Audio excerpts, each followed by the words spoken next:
Good morning. Welcome to the finale of Blood and Grit, a mini campaign of Fistful of Darkness by Stefan Struck, a weird West hack of Blades in the Dark by John Harper.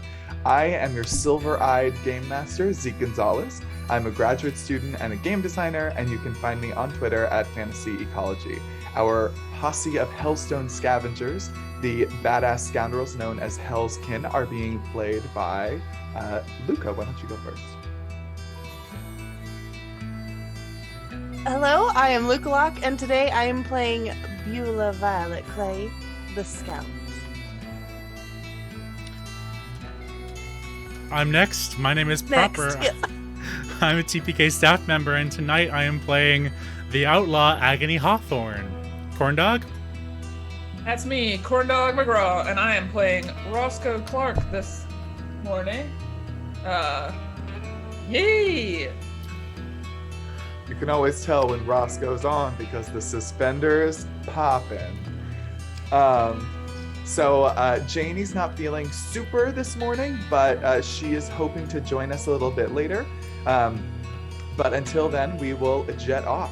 So as Resurrection has slumped closer and closer to the precipice of no return, Hell's Kin, our band of Hellstone scavengers, has acquired a peculiar star map marking the locations of an artifact called the Septum Tinnabulum.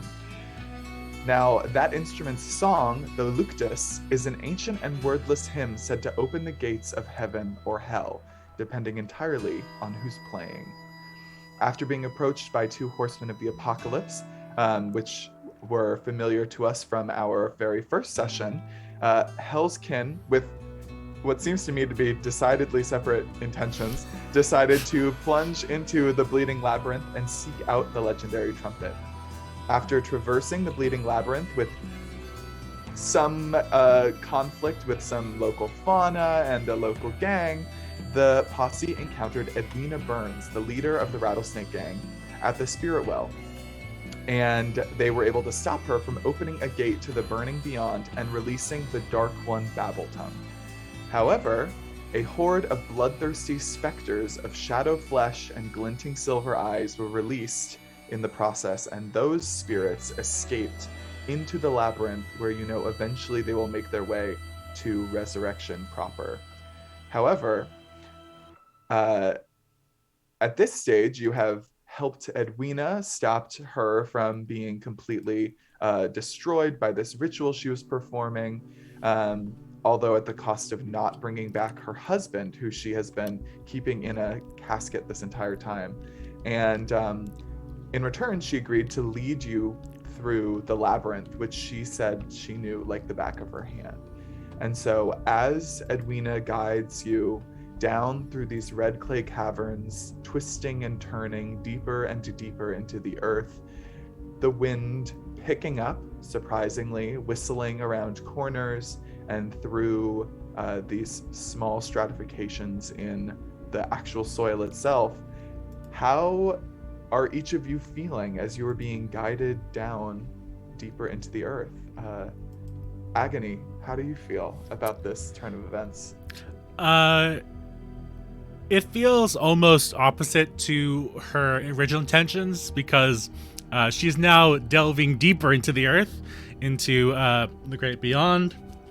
Well, not the Great Beyond, but whatever they call hell in this game, I forget. But they are kind of returning back to a place that she thought she'd never have to go back to. So we'll see how that goes. And Beulah. Beulah doesn't so much trust this person, but if that gets us to the horn, then Beulah is fine. Just fine. And Roscoe. I would like to see the sun again. This is all just a bit too much. Don't know what's going on. Okay, and interesting you should say that, because the sun has been gone in Resurrection for 2 weeks since your last run as a posse. And as you continue to wind down, you come to what seems to be a cave entrance.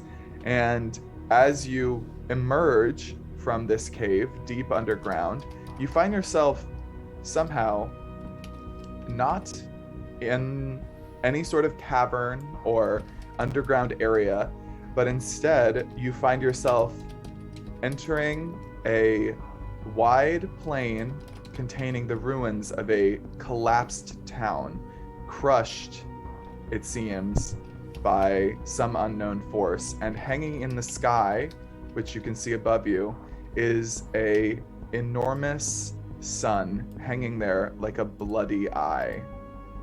You can feel its concentration as if it is looking at you. What do you do?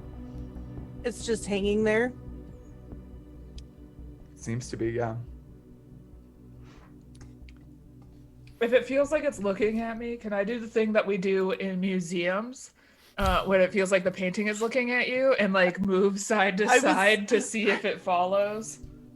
I was literally just miming that. Just Yeah, you sort of like move from side to side, and you just cannot shake this impression that that sun is somehow finding you and knowing you wherever you go. Don't like that one bit. Zeke, it's been a few weeks. Remind me what the woman's name is that we're following. Edwina Burns. Now, Edwina, do you have any idea what that is? All I know is this is what came before resurrection. This is what resurrection was built on. Never spent much time in here myself, but the labyrinth separates the old from the new. So where exactly are we now? What used to be before resurrection? Why, this town right here. Can I know this is a kind of a weird use of this power, I'm sure, or this ability. But can I attempt to listen to the land to try and get more information about where we are? Yeah, sure. Since I have that ability. I don't know how well it'll transfer to this specific location, but I would just like to sit on the ground upon seeing this scene and just put my hands down to the dirt, the clay underneath us, and just, you'll see like kind of my color kind of wash down and bleed into the clay as I sit for a minute before kind of reverting and standing. And what can I do? What do I know after listening to the land? Why don't you read me that ability? Yeah, so again, I don't know how well it transfers over, but outside of civilization, which you always know where you are and how to care for yourself and your mount. I also always read the weather with great result. But like I feel like yeah. I am always aware of where I am and what I am dealing with in this environment. Okay, so why don't you ask me a question that you think is the sort of information that Beulah gets when she uses this power? I would like to hear the echoes of sounds come before that the land has absorbed. Okay, yeah. So as you sort of tune into the earth and the land itself, you can feel that blood has washed this prairie landscape, that the plants that you can see grow from the screams of those who lived here before, and that this town, you can hear the plodding hoof beats of powerful horses, and you realize that this town faced the same apocalypse that resurrection is now, and that it did not go well, that everyone here was destroyed. Does that answer your question? You're nodding in a way that I'm like, that wasn't what you were looking for. No, that is, but I have one final. Do I hear the call of a horn or the sound of a hymn in these memories? You do. You hear almost like the sound of a chorus of 7 trumpets overlaying one another.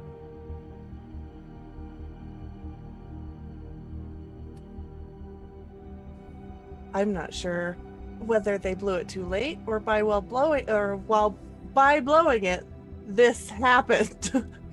Is there more or less screaming after the horn blowing? There is actually a strange sound that you pull in from like the timeline of this. Like you can hear that sort of echo of these 7 overlaying trumpets. And following that, it's almost like the sound of a waterfall that then intensifies in a way that you think almost as if multiple waterfalls were springing into existence around this town or throughout it. It's unclear.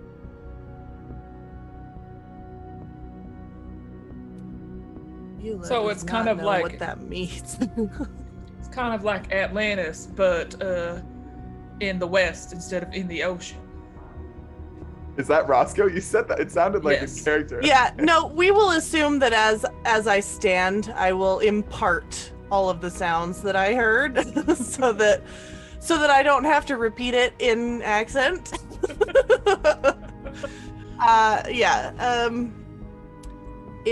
If that is your interpretation, Roscoe, I am still unsure what it means.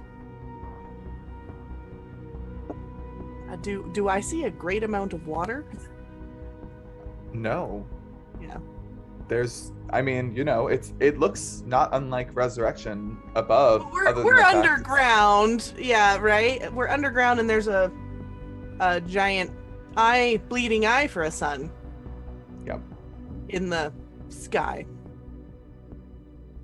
So is there like a full town here?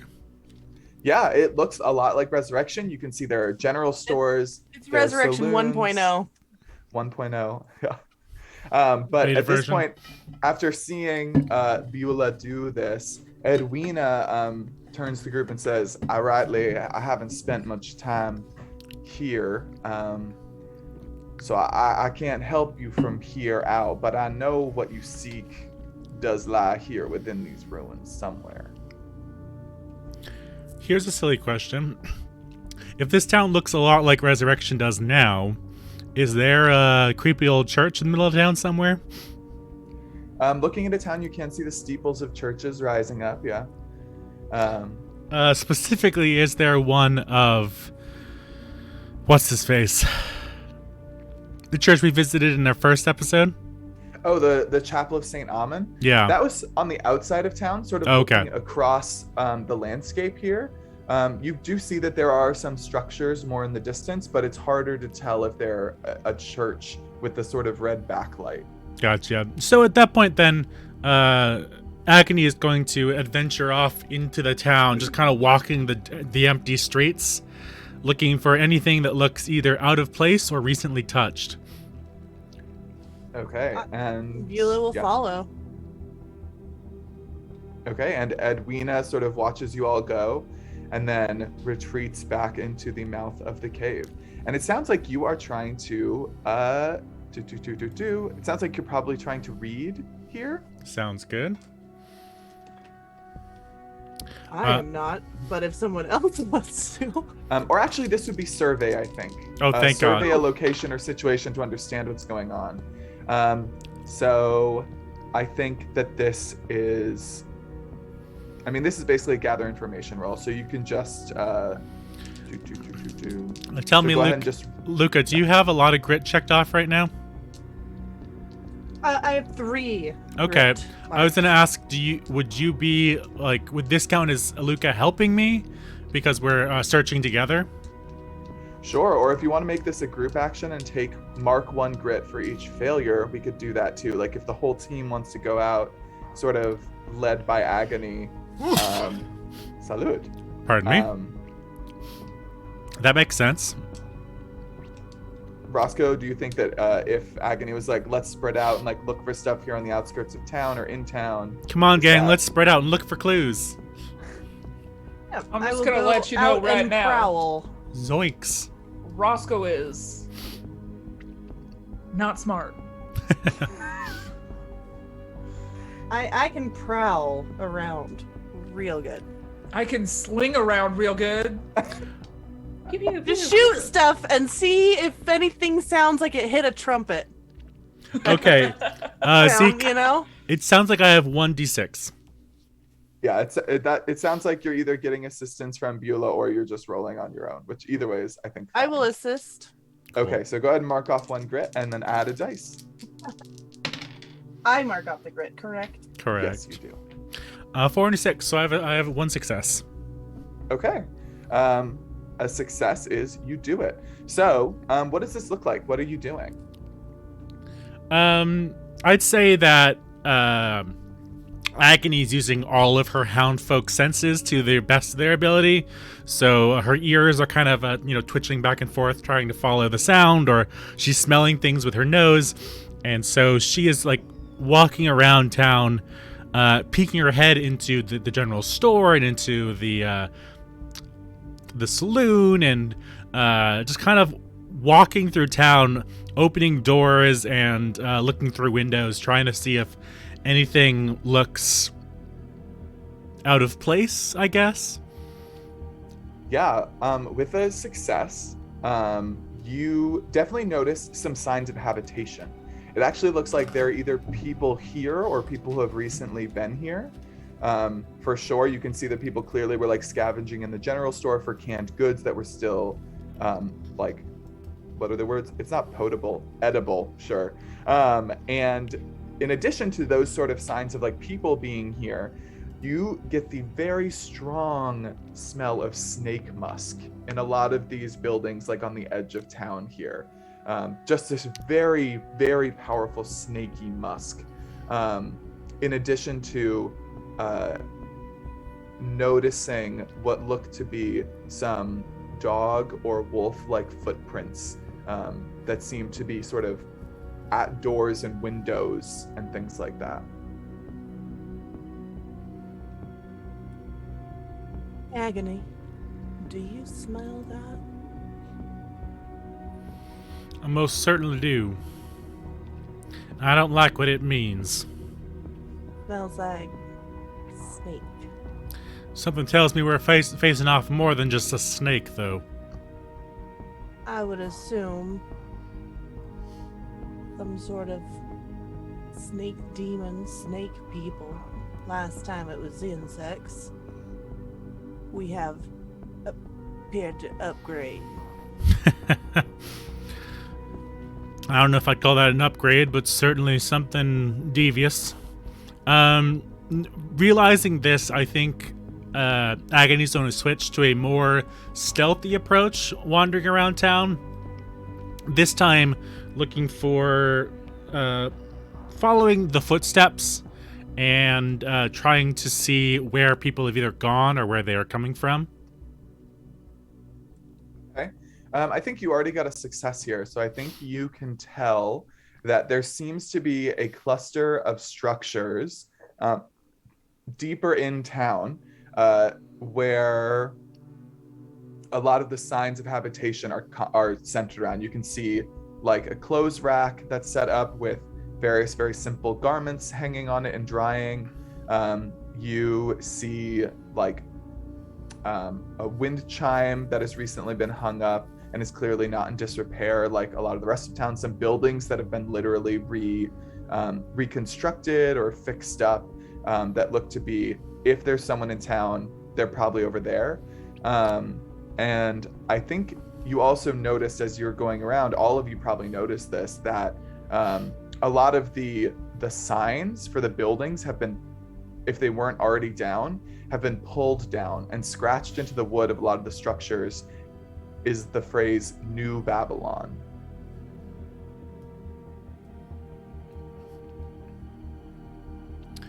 I don't rightly know what that means, but I don't like the sound of it. And you all hear a distant howl responded to by a chorus of other howls. Snakes don't howl. They don't. My guns. They don't leave footprints either.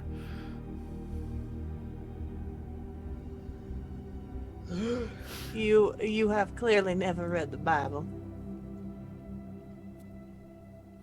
So you tell me then, what do you think we're facing off against?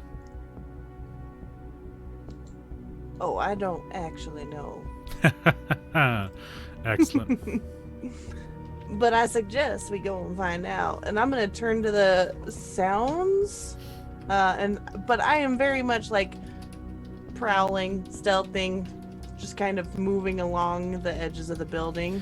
I think the more that we notice that there are people here, the more that we like revert to Hunker down, yeah. stealthy maneuvers, yeah. And Roscoe, you said you were pulling out your guns. Was there? What's up with that? What are you doing? What does this look like for you? I'm just staying at the ready in case any weird snake thing that might leave footprints after listening to Agony and Beulah talk. Just getting a little bit more and more on edge, so I just want to be ready to go in case something weird happens. Okay. And it sounds like maybe either Agony or Beulah are going to try to sneak up on these inhabited structures to get a sense for what's going on there. Is that right? Yes, if possible. Beulah, Okay. why don't you? Okay, I have all the prowl. Well, not all. I have 3 prowl marked.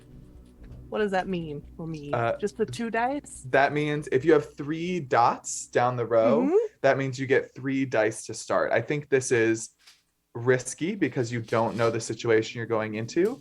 And I think the effect is probably... Oh, my highest was a 4. normal. Okay. So you do it, but there's a consequence. You suffer harm, a complication occurs, you have reduced effect, you end up in a desperate position. Okay. Okay, so what does this look like? Why don't you paint a picture? What is Beulah doing? How does she get close? What is she trying to learn? I would say that while Beulah is connected to like walking over top of the dirt, she is very silent. However, she grows closer to these inhabited buildings. She will try and slink up onto those rickety porches these old buildings have and attempt to try and listen at the windows. And at that point, I feel like I can give you the opportunity for things to go bad, as I would probably not be as smooth or stealthily as I'm leaving the clay. But I'm very silently just prowling up, kind of sticking to the shadows and the light, and then stepping up onto these porches, trying to listen and hear what's happening inside these buildings. Okay, so you step up on the building, or up to the porch of the building, and from inside you can hear what appears to be people. At first you think they're having a murmured conversation, like a lowered voices conversation, and then as you get closer you can hear that they're praying, that there's this very sort of hushed, quiet prayer that they are praying to survive the coming apocalypse in a place made holy by the past wrath of their God, and that clearly this place, New Babylon, that's what they call this place, that it is a place that already saw the wrath of God, and therefore it is a sacred place where they can be safe if they're faithful. However, as you've sort of like stayed there for a few moments, like listening, like picking up all these little details and putting all of that together from their sort of hushed whispers, there is a snarling sound behind you, and biting at your calf, you whip just in time to see a devil dog that has raced around the corner here and lunged at you. And all of you can now see there is a small pack of devil dogs sort of spilling out around the edges of the buildings and going for Beulah. Beulah, you are going to take the level 1 harm hamstrung, unless you'd like to resist it. I would like to resist it. I would like to, if the dice let me, I would like to quickly, recognizing that it's a devil dog, hold up my fetish, my spiritual thing to kind of as the like pale sickly glow, and hopefully like keep it at bay. Okay. That sounds like that will is that part of this resist, or is that like the Yeah, flavor I'm for how you're just trying to that's resist this? just flavor for resistance. Yep. Okay, cool. Why don't you go ahead and make I believe this would be a guts resist.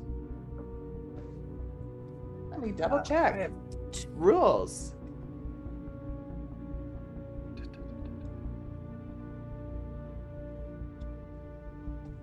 Attributes. Is it just guts, or does it use It one is of my guts prowess. abilities? Prowess. Yeah, a prowess resist. So you roll a number of dice equal to the number of dots you have down the line of prowess. Yeah. Okay. Oop. A 5. A 5. Okay. So you take one. You mark off 1 grit instead. That was quite successful. Okay. And Yeah, the I will rest just of hold you- up my spirit bane so that it can't get quite a good chunk of me. And the rest of you see that Beulah has suddenly been attacked by one devil dog, and the rest of them are sort of spilling around these structures, this small pack of them, 5. What do the two of you do? Either Roscoe or Agony.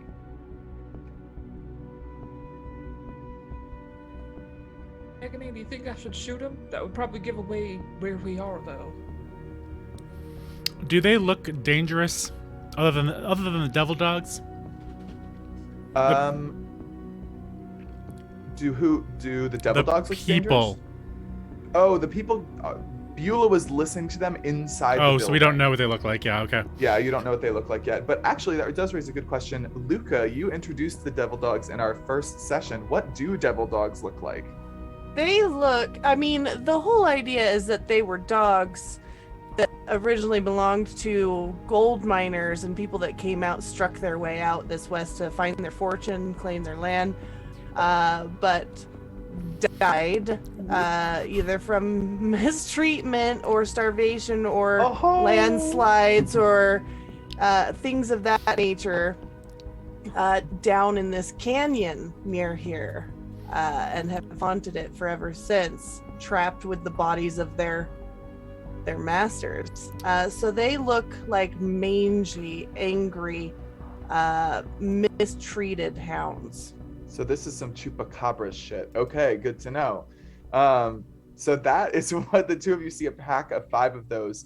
They haven't quite encircled Beulah, but Beulah has been attacked by one of them, and the rest of them are emerging.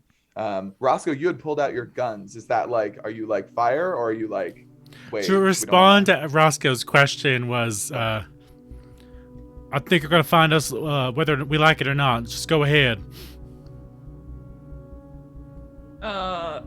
Roscoe is going to kind of like pull up on these creatures that are running towards Beulah. So like letting Beulah deal with the one and try to interrupt the rest of the pack that's behind.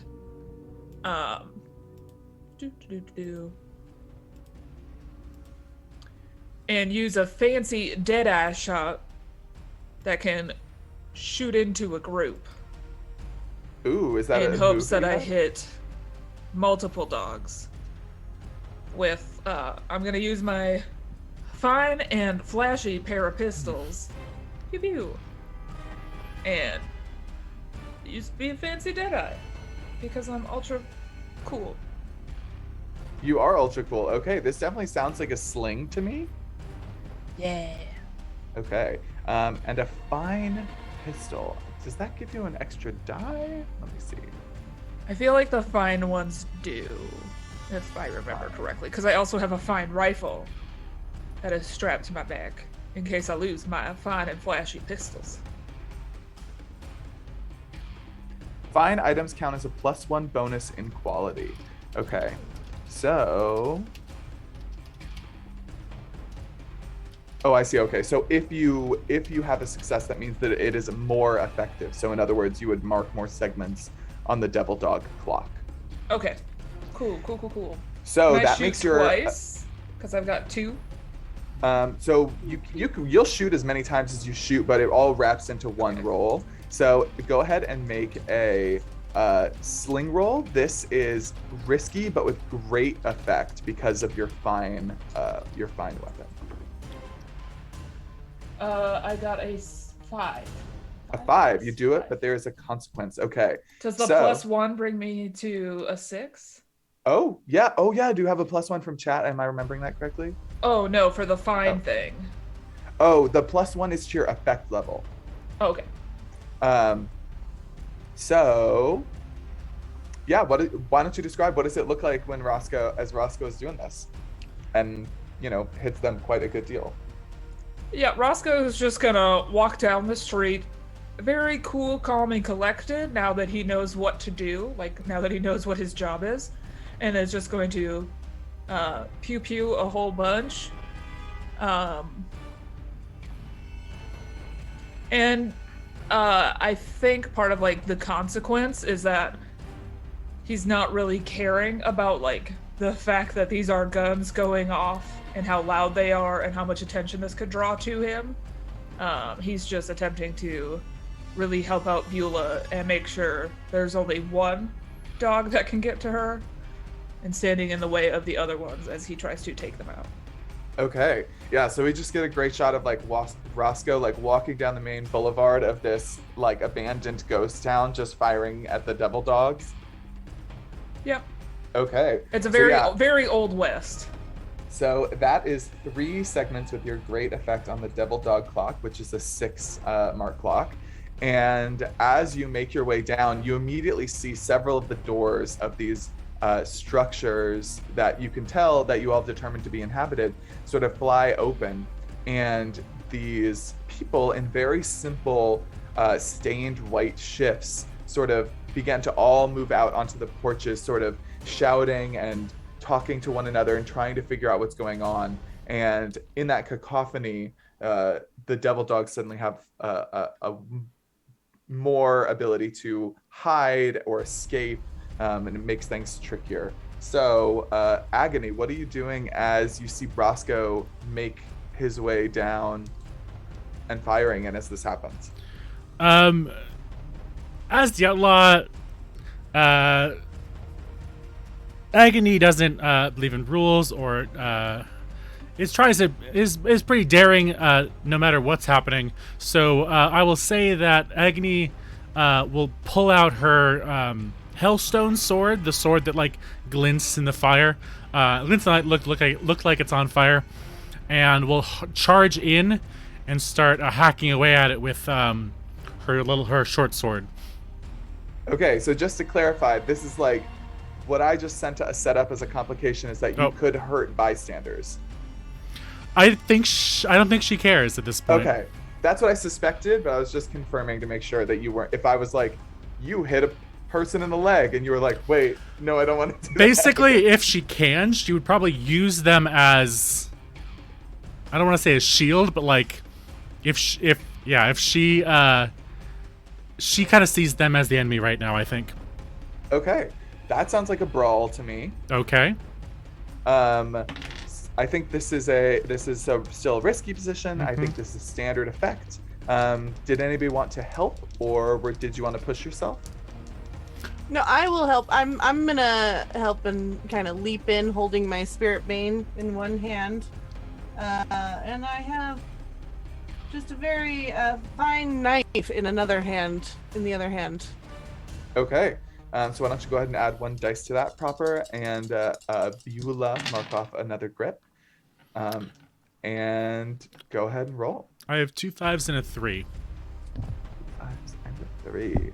Okay. So again, you do it. So what is it? You do it, but there's a consequence. So what does it look like as you are able to mark off 2 more segments of the 6 up top clock, leaving you at 5 out of 6? I'd say that she pulls the sword out and it glints under the weird eye sun that we have on here, and the flames. It looks like it's covered in flames, even though it may not be. But it glows in a new color in a strange way, in a way that the normal sun wouldn't normally glint off of it. But she slices into these things, and you can tell me who I hurt in the process, because that's probably going to happen. But she just starts hacking away. Yeah, so between Roscoe firing and Agony slashing, with Beulah sort of trying to use her Spirit Bane to push Devil Dogs towards into more line of fire with both other members of the posse, you can see that suddenly Agony's sword, which normally sort of glints as if it's on fire, Agony, you can feel the blade begin to freeze. And it just slowly starts to crackle. You can hear it as you can hear it crackling as you sort of swing it through the air as it hits meat and bone, occasionally clipping a bystander. And it begins to steam, this sort of green gaseous substance. And as you inhale that substance, you begin to cough and choke. So unless you want to roll to resist it, you would take the level 2 harm plagued. I still got plenty of grit, so I will roll against it. Okay. And that is the This is first guts. Guts Yes. resist. Gotcha. Wow, a 3 is my highest die. Okay, so you take 6 minus 3. You take 6 minus 3, which is 3. Grit. Mark off 3 grit, please. And you are able to sort of like steel yourself against this supernatural force that is trying to turn your weapon against you. And you can see there's most of the devil dogs have been dealt with. But there's still 1 or 2 darting through the now crying out and sort of fleeing into the streets, spreading out crowd. Does anybody want to make the leap to try to take care of these devil dogs for good? Not only can I shoot through a group or into a group of people, I can also shoot through a group of people using my fancy Deadeye. Ooh. So I'm gonna try perfect. that again. Okay. And try not to hit anybody by using that special ability. Can you read me that ability to see how else it might help you Yes. here? You can push yourself to do one of the following. Make a ranged attack at an extreme distance, perform an impossible shot, parentheses, ricochet around a corner, trick shots, Ooh. shot into / through a group of people, have one last bullet nobody counted for. Ooh. That is awesome. That is Okay. that is such a cool. That last one. Pew, pew, pew. So one last bullet. the trigger phrase for that is push yourself. So Yep. on your roll, you would mark off 2 grit in order to be able to fire into this crowd without harming pedestrians, without harming people, no matter what. Is Okay. like that would not be a complication or a consequence here. Is that what you want? I shall do that. Okay, so this definitely sounds like another sling. This is still risky. You have great effects again because of your fine pistols, and you're pushing yourself, so you cannot get help. And I think that's that. Why don't you go ahead and roll? A 6. A 6 and a 6. 4. But Okay. 6. A 6 is you do it. So why don't you describe what it looks like as Roscoe finishes off these devil dogs amidst this screaming, spreading crowd? I think I'm gonna, add a couple of those fancy Deadeye things. Like, I'm seeing that there's a dog going behind a person, so I'm gonna ricochet off the side of a wagon wheel to hit one dog, and then I'm gonna use the other gun to hit the other dog. While I literally stumble to the ground to get a shot through people's legs to blast the other one. It's really extra. I love it. Yeah, so Roscoe's just making a series of quick trick shots, and just in just a few moments, as soon as this cacophony started, these devil dogs are downed. But these people are sort of just spreading out into the street, yelling and shouting about heresy and intruders, and it seems that they are sort of spreading out throughout town. What do you all do? Do we feel like we want to go after them for questions? How is Agony looking? I feel like we should address the plagued one first. Agony, are you dying? So did I take a tier 2 as still? No, you resisted it. So when you resist harm, the harm goes away completely, and instead you take okay. Yeah, and instead you mark off grit based on how you roll for your resistance. So because you rolled a 3, you only took 3 grit. Yep. Thank you. How are you looking then, Agony? How's your grit? Not great. And what I was actually going to say is, if you'll allow it, Zeke, can I use one of our posse abilities, which is the Undo Hellish Confidence, especially if this is attacking my longsword? I would probably say that there is hellstone of some kind, like, smelted into this sword. So could I use Undo Hellish Confidence to regain 1 grit if I make a mutation roll? Absolutely. So what does it look like as Agony is like not feeling well, trying to figure out and take care of whatever this problem is, and so she immediately turns to Hellstone to feel better? Like, what does that look like? I think this makes sense, especially because one of her vices is stupor. She tries to like hide her past and her pain behind copious amounts of drugs, and now it's just that, but as a hellstone. And so she looks kind of exhausted, but she like clings to this one relic she has a little bit tighter. And despite the fact that she was able to resist the move, she still looks a little bit sick to her stomach, I think, as she tries to absorb some energy from the sword. Okay, that sounds like... Okay, so why don't you make me an attune fortune roll? Will do. Do you have any an attune? I have 1 attune. Okay, so go ahead and roll 1d6, and this is your mutation roll, which is a fortune roll based on the circumstances and stuff like that. A 5. 5. Okay, so you get another 2 ticks on your mutation clock. Okay. Okay. So as Agony, you can also go ahead and mark off that. You can regain 1 grit because of the Undo Hellish Confidence. You made your mutation roll.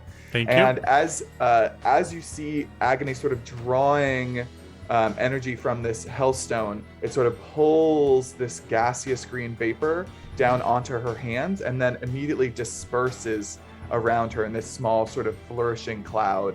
However, Agony, you do cough 1 last time, and several large red flies buzz out of your mouth. Agony, that is not right. Nothing about this is right. How I'll are be you fine. feeling? Don't you worry about me. Let's move on. Do we need to... Roscoe, should we grab one of these folk for questions and help? Or should we just continue on ourselves?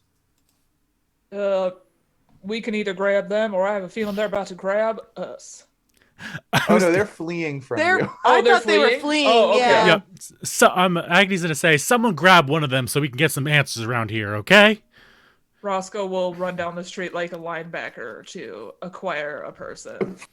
Agnes like- still... Just like the Terminator, just like that, like... Dun, dun, dun. Dun, dun. Yeah, leaving like little crunches in the ground with my heavy boot falls. Okay. Horrifying. Crunches, I love it. Crunch. This sounds like a consort to me because you are oh no, wait. I'm sorry. Command, because this is sort of intimidating, threatening. You're using your physicality to try to like make this go over easier. Does that sound about right, or were you going for something else? I was gonna hope it would be a brawl. Oh, you're literally trying to like fucking tackle someone. I will like... tackle them, yes. Okay. Like, yeah. they're gonna have the fear of God in them as a man the size of Fear a of refrigerator comes and just... Yeah, these people are definitely fleeing. They're not like... They seem to be relatively ordinary people, so I actually think this is controlled. And because you're big man on campus, this is definitely a great effect here. So go ahead and roll a brawl. 4. A 4. Okay. Bum, bum, bum, bum, bum.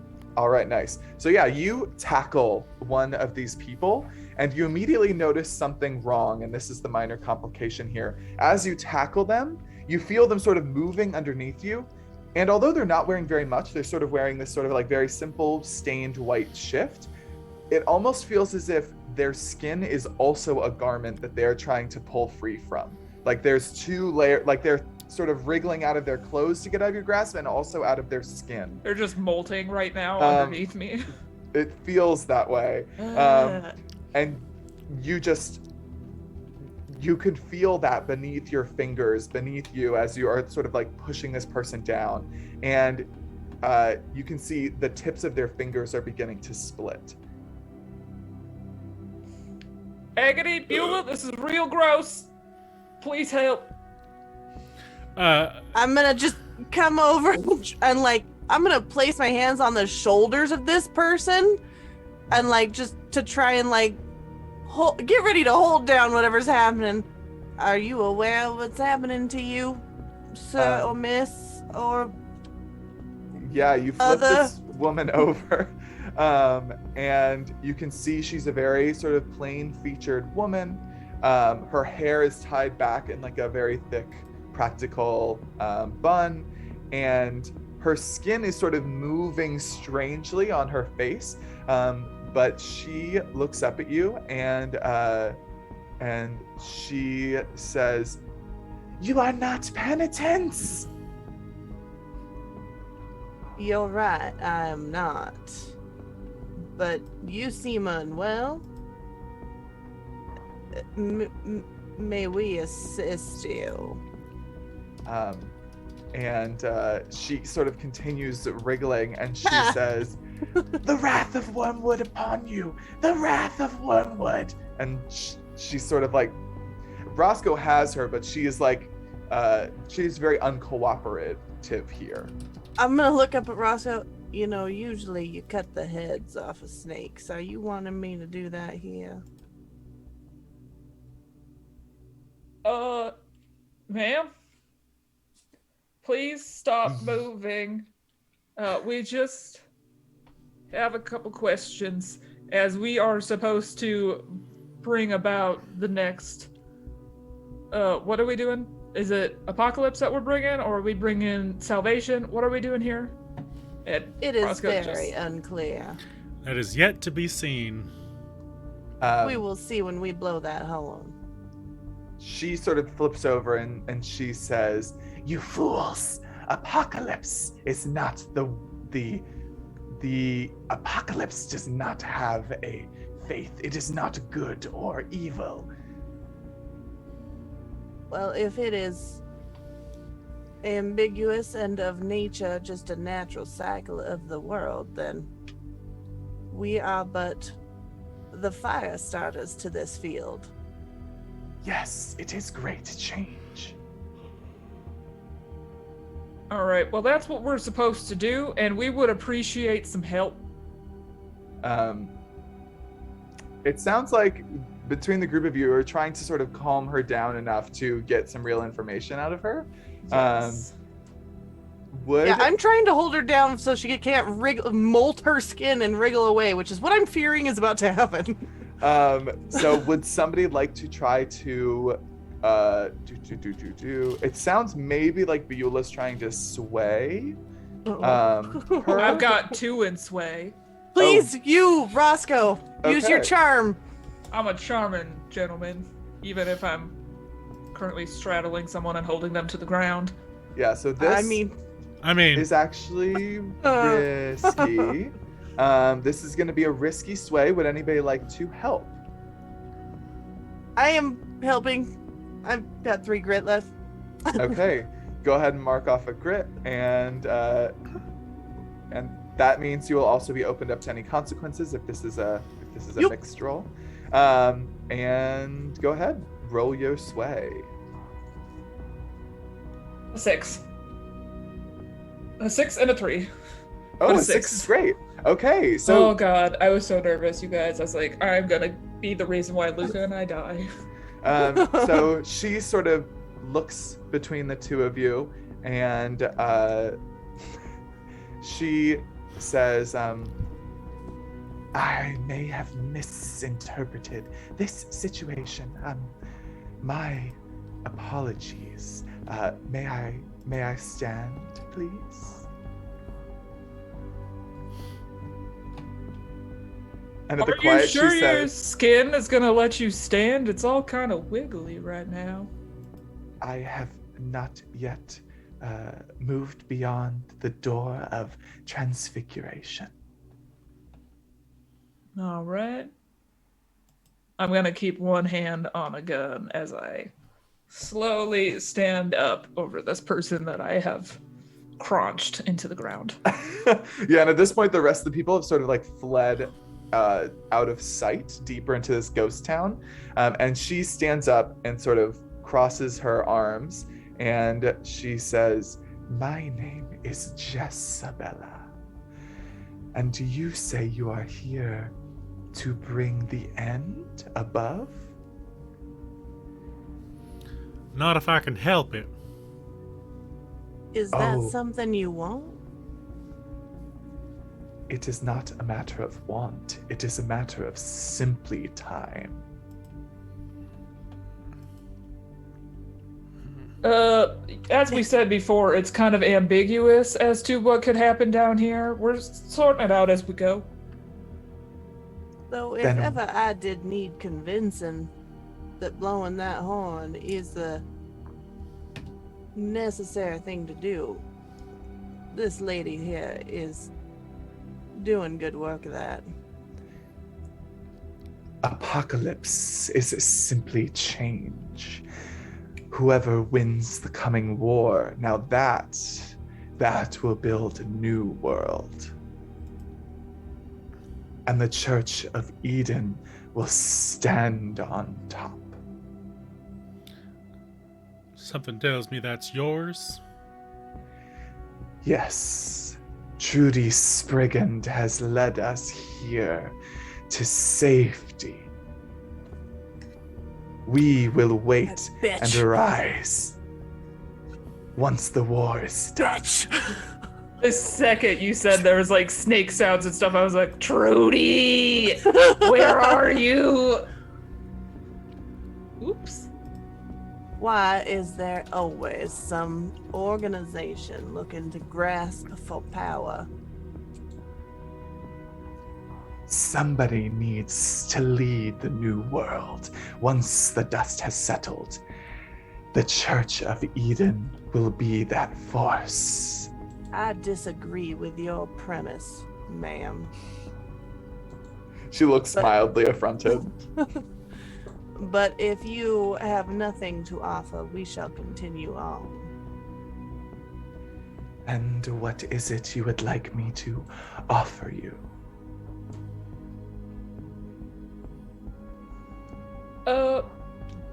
Direction? We seek a trumpet. The brass garden. Yes. In the outskirts of old or new, in the outskirts of New Babylon, there is a crater. Where that crater struck, the Septum Tinnabulum grew. I thank you kindly. Are you saying that the horn grew? Yes, it is a brass garden of valves and sound. That does sound downright hellish. But also kind of neat. But beware, the demon whose comet landed there guards the Tinnabulum. And just Another who would fucking that be? demon? The great demon lord, Wormwood. We over the table just geek out about this lore and setting for a minute. I'm Oh my trying God. so hard not to, Luca. Okay, but continue. Can we just... Okay, continue. Okay. It's like you bubbled over a little bit and then we're able to just Okay. pull it back down. Her having said all this, and Beulah will say, "I thank you kindly," and then just turn and begin walking in whatever direction she nodded her head when she said on the outskirts of town. Was there a crater that hit in the above world area? No, you do not remember any sort of meteor or crater or anything like that. I didn't know if this was like a part of town that we would understand. If it's kind of like similar in that way, so never mind. So you all want to set out in that direction? I think so. Okay, so following the sort of very general, vague directions given by this member of the Church of Eden, you all begin to move through this ghost town towards that crater, and I think we're going to take a quick little break here. So stay tuned to find out what the posse discovers at the Brass Garden, the crater, the Demon Wormwood. Our previous characters. Trudy! Trudy! Be back soon, y'all. Welcome back. So now that we have the whole gang together again, the whole posse is here as they are headed towards the crater on the outskirts of this flattened, decimated town, this mirror reflection of resurrection buried deep beneath it. And as you move across the landscape, somehow that sun that you feel watching you like a bloody eye is growing larger. It's not moving across the sky, but rather it is beginning to loom larger and larger, consuming more of the sky around it as it seems to grow, almost as if you are getting closer to it. And you can begin to see now in the distance that there is quite clearly some sort of canyon or crater that has caused serious fractures in the earth, leading deep down. And just gently spilling up over the edges of that crater, you can see this faint bluish green, almost like a teal colored mist with these long tendrils that sort of move out across the ground in all directions. And wherever that mist touches prairie grass, it is wilting. And you all are approaching and can see this. What would you like to do? As I'm prowling up, do we see signs of this demon anywhere? Well, there's like it's the hole in the earth is pretty sharp, it seems. So like approaching it from we this gotta angle, go. you can't see in yet. I'm sort of giving you ample, sort of like we're coming in with ample like sort of space between you and it, so you can decide how you want to do this. Attempt to scout forward. Yeah, that sounds probably like a prowl. Prowl, yes. Okay. Is anybody helping, or do you want to push yourself? Actually, before we get into I've got 3 in prowl, so why don't we check in with everyone's grit? How many grit does everyone have left? Agony? How many grit do you have left, Agony? How many grit do I have? I think I have 4 left at this point. 4 left. And Beulah has 2. Roscoe? 3. And Marie, how many grit do you have left? I have 1. 1. Okay. So at this stage, would anybody else like to use For a heads up, make sure that everyone remembers that we have 1 more grit than what is on our character sheet. Oh yeah, that's right. That's right. So I have 4 left. So you have 4. Has anybody else not accounted for that? But, well, I guess I have 3 left then. So yeah. Okay. I just need to And so then that. sounds like Janie probably has 2, or Marie probably has 2 left. Yeah. So as you're making your way across this, is anybody sort of trying to draw on Hellstone in order to regain a grit in this moment, sort of like gathering yourselves before what clearly is going to be like the final step in this journey of finding this Septum Yes, Tinnabulum? I will take out my lucky Hellstone and just lick it. Great. Just great. I hate that has become like an ongoing joke. I like that in the handbook, it literally in the rules for this game, for those in chat, it literally says under Mutation Roll, like, what incurs Mutation Roll when you're interacting with Hellstone? Something like licking it. or touching volatile hellstone. It's literally the I mean, look at me. I Okay. clearly have been engaging unhealthily with hellstone. Are either Roscoe or Marie also going to try to use your posse move to regain a grit by engaging with hellstone and ticking forward their mutation clock? Marie will. Yeah? Okay. Roscoe, are you going to? I haven't yet done that, and I don't think Roscoe would start here. Okay, that's fair. So, Beulah and Marie, why don't both of you make me a fortune roll using whatever roll you think best sort of matches how you're engaging with the hellstone. So for Beulah, it sounds like maybe a tune. Yeah. And honestly, it tune. might be a tune for Marie as well, since she's a very sort of spiritual A 4 person. was my highest. 4. Okay, so you will get +1 tick on your mutation clock. Should be fine. So I have you at 2 out of 6 now on the mutation Yep. clock. Yep. So I roll how many dots are beside a tune. Yes, But exactly. I get a grit back. Okay. And yeah, I think I have one. I don't have a hellstone problem. You have a hellstone problem. I do not.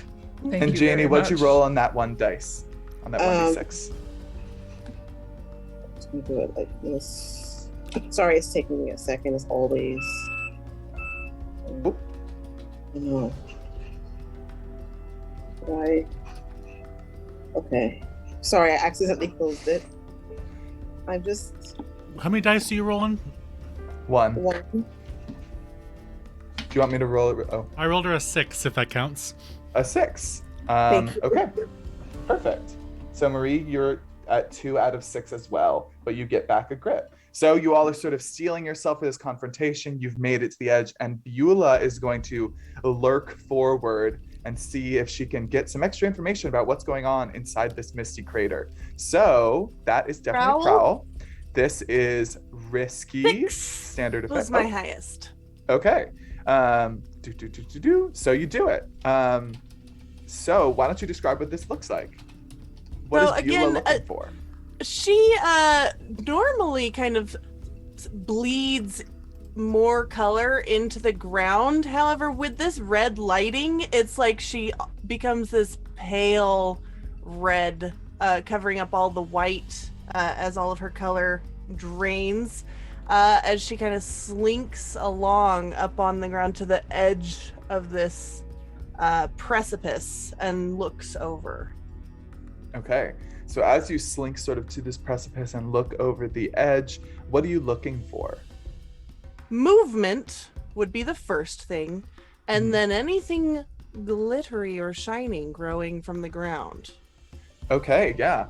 So through this sort of teal mist that is sort of moving and twisting around, you do see that although this is sort of like a sheer crater, like it's a very jagged, straight down rocky hole in the earth, the mist sort of obscures what's at the very bottom, but you can see what you think at first is some sort of plant, like these long looping tendrils of some sort of stem that sort of push out of the walls of the cliff and then push back into it, sort of almost like just this massive coil, this bramble. But as it moves and you get a better look, you realize it's made of brass, and it actually has like trumpet valves on it. And amidst this sort of tangle that you can see, you do see one large trumpet mouth emerging, and you can see that this sort of growing, shifting, moving and pulsing tangle of the Septum Tinnabulum, this is clearly a part of it that is sort of coming out in this area, and it continues down the wall. You do not know where the mouthpiece is, but it's almost certainly at the bottom. Okay, and do I see movement from Beside- possibly a wormwood type creature or any of his helpers? You do notice that moving and buzzing around the sort of Septum Tinnabulum, which is sort of coiling and uncoiling, pushing in and out of this this crater wall, you see these very large red flies. Horrible. I And you rolled a dislike 6? that. Yes. So actually, as the flies are moving around, you do get a specific detail about them, which is that as they sort of fly around, you notice that they do have the big compound eyes you'd expect for a fly, but their face is like a disfigured human face instead of like an insect's head. Yep. Checks out. How big are we? What is a big fly, Zeke? Oh, is I it like should've- a big fly or a big fly? They're cat-sized. Oh, okay. Yeah, I should have been specific. I hate it.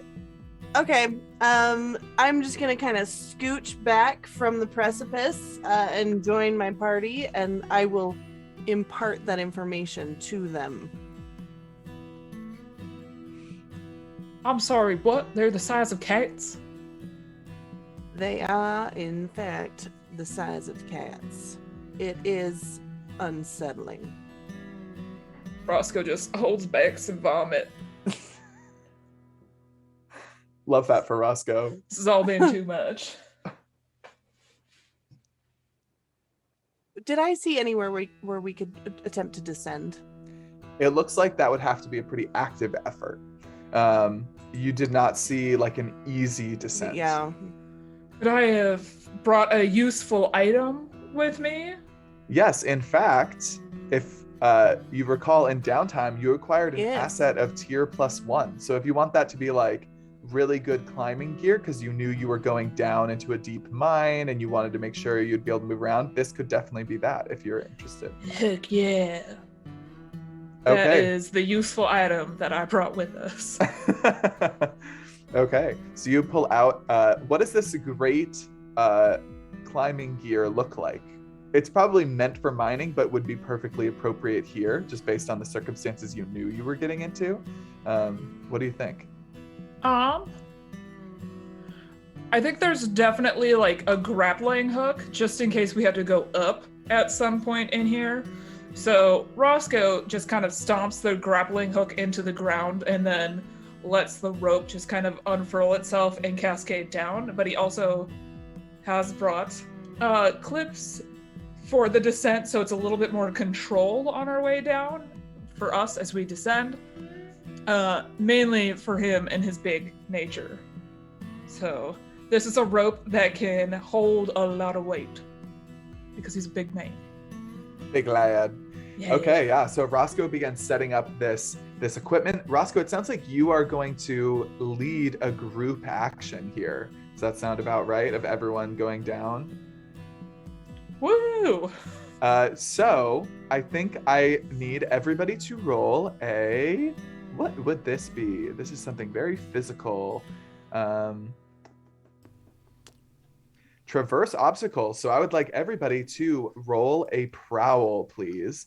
Yes. The highest roll for the entire table will count as the roll for the group action. Oh, But for God. each failed roll, Roscoe will mark off 1 grit. Oh no. Okay, I got you. I got so The thing good is prowl. I don't got me. I'm not a prowler by I nature. don't got you. I do not got you. I have a 4 as my highest. I lied. That's Roscoe. a 2. Okay. Oh no.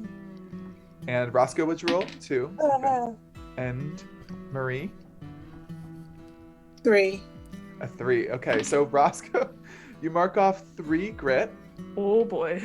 Oh, I'm so sorry. That doesn't take you out, right? You had 4. I have Okay, so the good news is that the 4 is a partial success. So Ah. it is tough going, making your way down, but you all are able to push down. And because that equipment was so good, this does raise your effect level. So on the 8-step clock of crater descent, you have filled in 3 ticks, 3 out of 8. And as you move down deeper into this crater and you get a chance to sort of really look around, You're on a sort of outcropping of stone that actually seems like it forms sort of a switchback path. There are some areas we'll probably have to jump, but in general, it seems way more traversable. You won't have to climb all the way down. This teal mist is swirling around you, and you can see several of those big red flies are beginning to buzz around your perimeter. And it seems, now that you're closer, you can tell those flies are emitting this teal mist, which is very similar to the mist that was making Agony feel sick in the previous battle with the devil dogs. Oh, good. They're They're plagued like plague mosquitoes. Flies. Yeah, All plague right. flies with The flies of human pestilence. faces the size of cats. It's fine. I'm gonna use my fine rifle and just have some target practice against these flies, if that's all right with y'all. I shall join you. I Okay. do have a fine hunting bow. Okay, so the two of you, as the group is sort of making their way down the switchback path, whenever one of these flies gets too close, just immediately taking it out. Like, just teamwork here, is that the idea? Yep. Okay, so which one of you would like to roll sling for this? I'm assuming the other will help. Yes. Me. I am not helping anyone for the rest of this session. That's fine. Real quick before I attempt to shoot, could I just sniff that hellstone of yours? I don't want to lick it. I just get a good hug. It's lucky. if you say so. And Roscoe will take a good strong whiff of it, as I would like to attempt to do that mutation roll so I could get some grit back. Awesome. Go ahead and roll me 1d6. 2. 2. Okay, so you do not get any ticks on your mutation clock, but you do mark off a grit. So you get back a grit. Woo! All right, and so Roscoe is getting helped by Beulah in a sling. So I think this is risky and great effect, again, because of your great equipment. Got such fine guns. Yeah, especially between the two of you. 2 6s and a 1, but the 6s are what matter today. Oh, so that is a critical. What does it look like as the two of you are just like in perfect synchrony here, really taking out these flies? They are not getting anywhere near the group. Very, very successful here.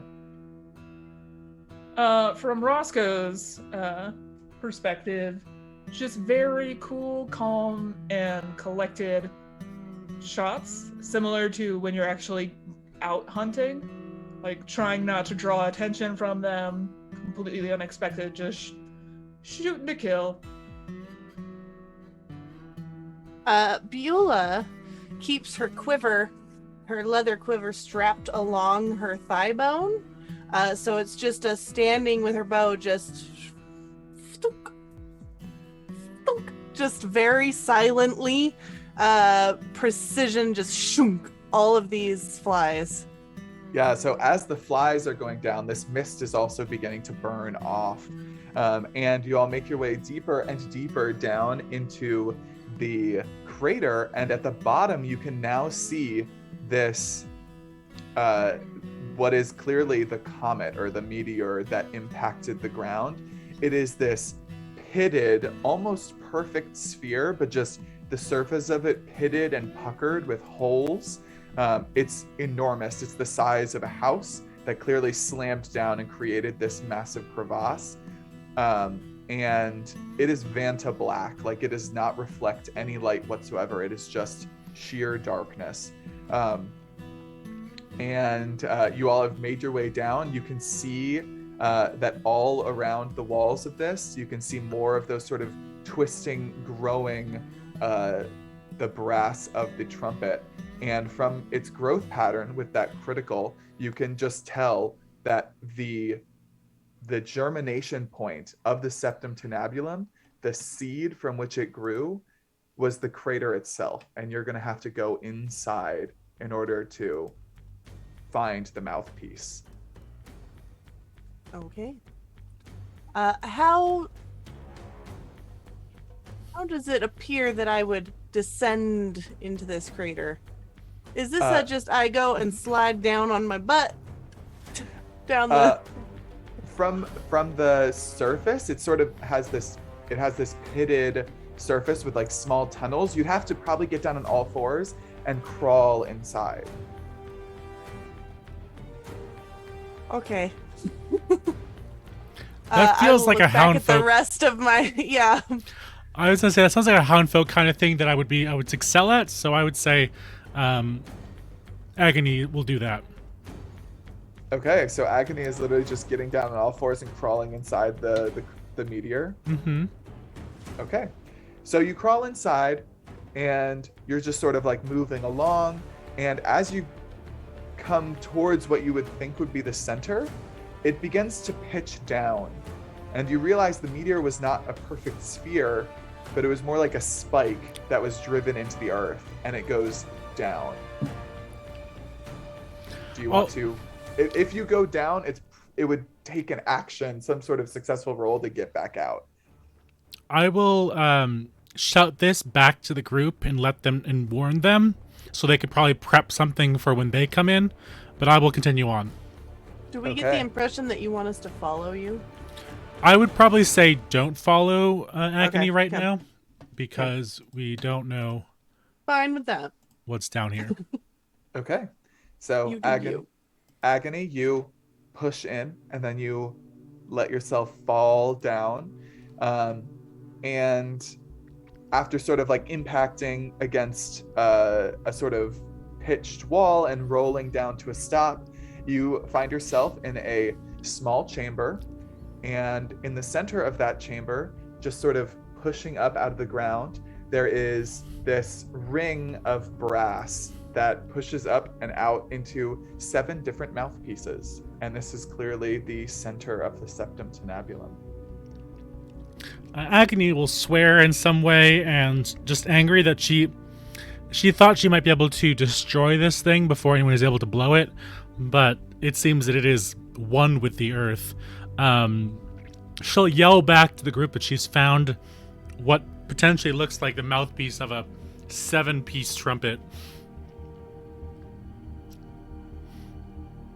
I've never been one for music, let's say, but I don't feel appropriate blowing this thing. I think my intentions are in fact squarely against it. I'll just yell down the tunnel. Are you wanting me to come down there and blow it for you? And Is then that- you'll hear, or I can as well. Do you intend to end the day? Start us off on the end of days? It would seem that the end is not actually the end. It's just a resetting. Then I Also, guess we it's were who is the asked most. by those nice people on those horses to do this. I told them squarely no. I will only try. Roscoe, I would trust you though.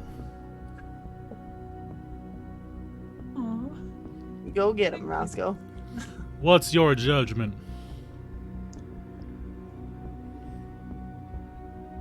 I don't know. Also, weren't we expecting a demon? I don't see nothing right now, but something tells me he'll be joining us shortly. All right, we might as well make our way in just in case.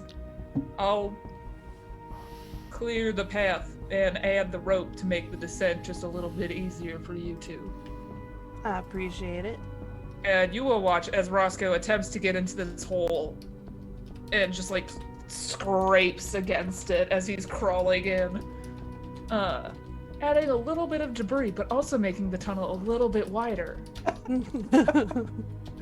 Yeah, so Crawl all down. 3 of you are able to push and crawl inside, rolling and falling down to meet Agony in the center of this room. And Agony, at this point, you realize that although it should be completely dark in here, like you don't know how light would really get in here from the outside, there is a faint red light inside this room that does not seem to be coming from any discernible source that you realize as everyone joins you.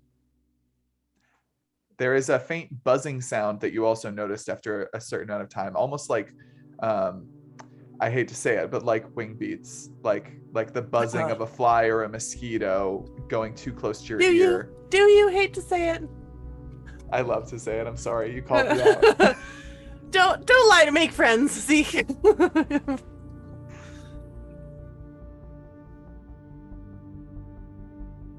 The buzzing sound? Yeah, not dissimilar, certainly. It's sort of like a sonorous, like it's one of those things you like feel as much as you hear, like it's a vibration in the air.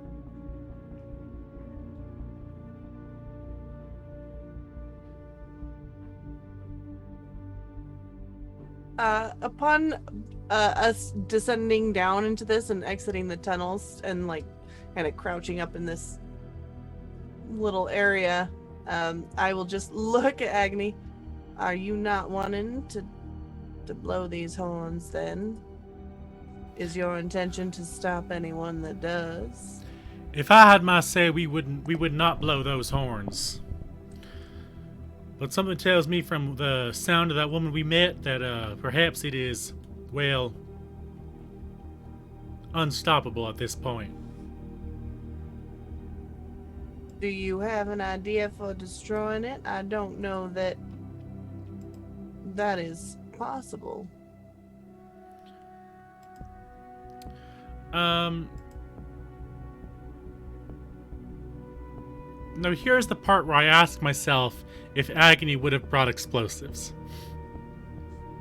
You have your load, you tell me. Who had Nice if explosives we the had last some time? grenades. Did Marie have them? Don't you think? I think because we're Hellstone scavengers, she would probably have some. At least some demolition tools. Yeah, Marie had demolition tools. Oh, that's right. So we'll say that Agony has stolen some of Marie's demolition tools, and she'll pull them from her bag right now. Okay. As you begin to sort of like dig through your bag and pull out some of this demolition equipment, all of you feel and hear that buzzing intensify. And then you all hear a voice which says, blow or break, you must pass me first. I don't really know what that means, but I'm not too sure I love it. I see nothing to pass. Oh, I'm here, all right. Oh. And that buzzing intensifies again, and Beulah, you feel a very gentle, smooth caress of your cheek, but as soon as you reach up for it, it's gone. And I think at this point, all of you have probably realized that buzzing and the feeling that you all have been getting since you've gotten down here, that literal physical sensation is, oh, there's something or someone invisible that is just going around this room very quietly and patiently. I would like to pick up some dirt. Is there any dirt? There's not. It's all just smooth black rock from this comet. Pocket sand. Yeah, I want to pocket sand him.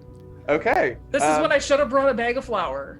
Does anyone have a bag of flour? It's a useful item. Could I hold up my spirit bane with its pale glowing light and attempt to see if there's any sort of like shadow or tracer this that is shows what up? I will say. Either one of you can do what you suggested, or you can both do it and one help the other. But the spirit bane would be an attune roll, and the pocket sand would probably be it feels like hunt, but I would also take something like, did you have something in mind for that, Roscoe? A particular action? I'm looking at them trying to be like, what is pocket sand? Is it like sling? I could actually see that.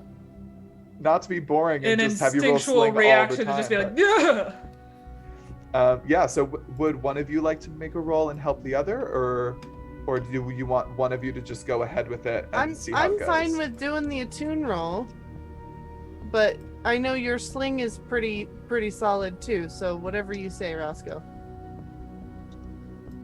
I'm gonna be completely honest. Roscoe does not want to help anybody because I can help you though. grit- I've got 4 left now. Okay. So.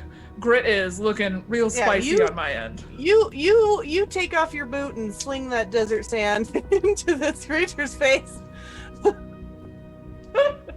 And I will help you. Does Roscoe have 1 or 2 left? 2. Okay, cool. Which allows me to do my fancy Deadeye if I need it one more time. That also does mean that if you get hurt, whether or not you roll to resist harm is going to be like a very intense decision. We're having a spicy ending for Roscoe. Would we help Roscoe if he got hurt? Basically, because the only way to resist harm is by making a resist roll that then marks off your grit. If you get hurt, there's a possibility you try to resist it, there's a possibility you get knocked out. So instead you sort of have to, you don't have to take the harm, but it's probably safer to just be like, okay, I will accept that harm. But you're also going into a fight against a demon lord. So but could Bree's ability help Roscoe? If he got Roscoe hurt? dies, I'm blowing that horn. I don't have any harm or anything like that. I've just got grit. So I am looking just peachy keen, but my heart and soul have been shaken. I would like to see the sun again and not a creepy eye floating in the sky. I'm a simple man, and I rolled a 6. Okay, that's excellent. So you do it. So what does this look like? You said it was instinctive? Yeah, so Roscoe has collected quite a bit of sand in his duster over the years because he's also not a very clean man. His body's clean, but he just doesn't really do laundry much. And he just like reaches into his pockets and just grabs the dusty sand and just kind of like yeets it outwards in attempt to like basically coat everything he can in dust. So as this dust sort of settles through the air, you do notice where it sort of clings in some places and falls in others and gets whipped around by wing beats. And the outline of a person-shaped creature becomes visible. And with that success, you mark the last 2 segments in the crater clock, which unlocks the wormwood clock. As it realizes it has been found, you all hear this tinny, vibrating laugh that echoes through your bones and meat, and it becomes visible, and you see this tall, humanoid, Vanta black, locust-like creature. It has 2 upper arms and 2 legs that are sort of elongated for leaping.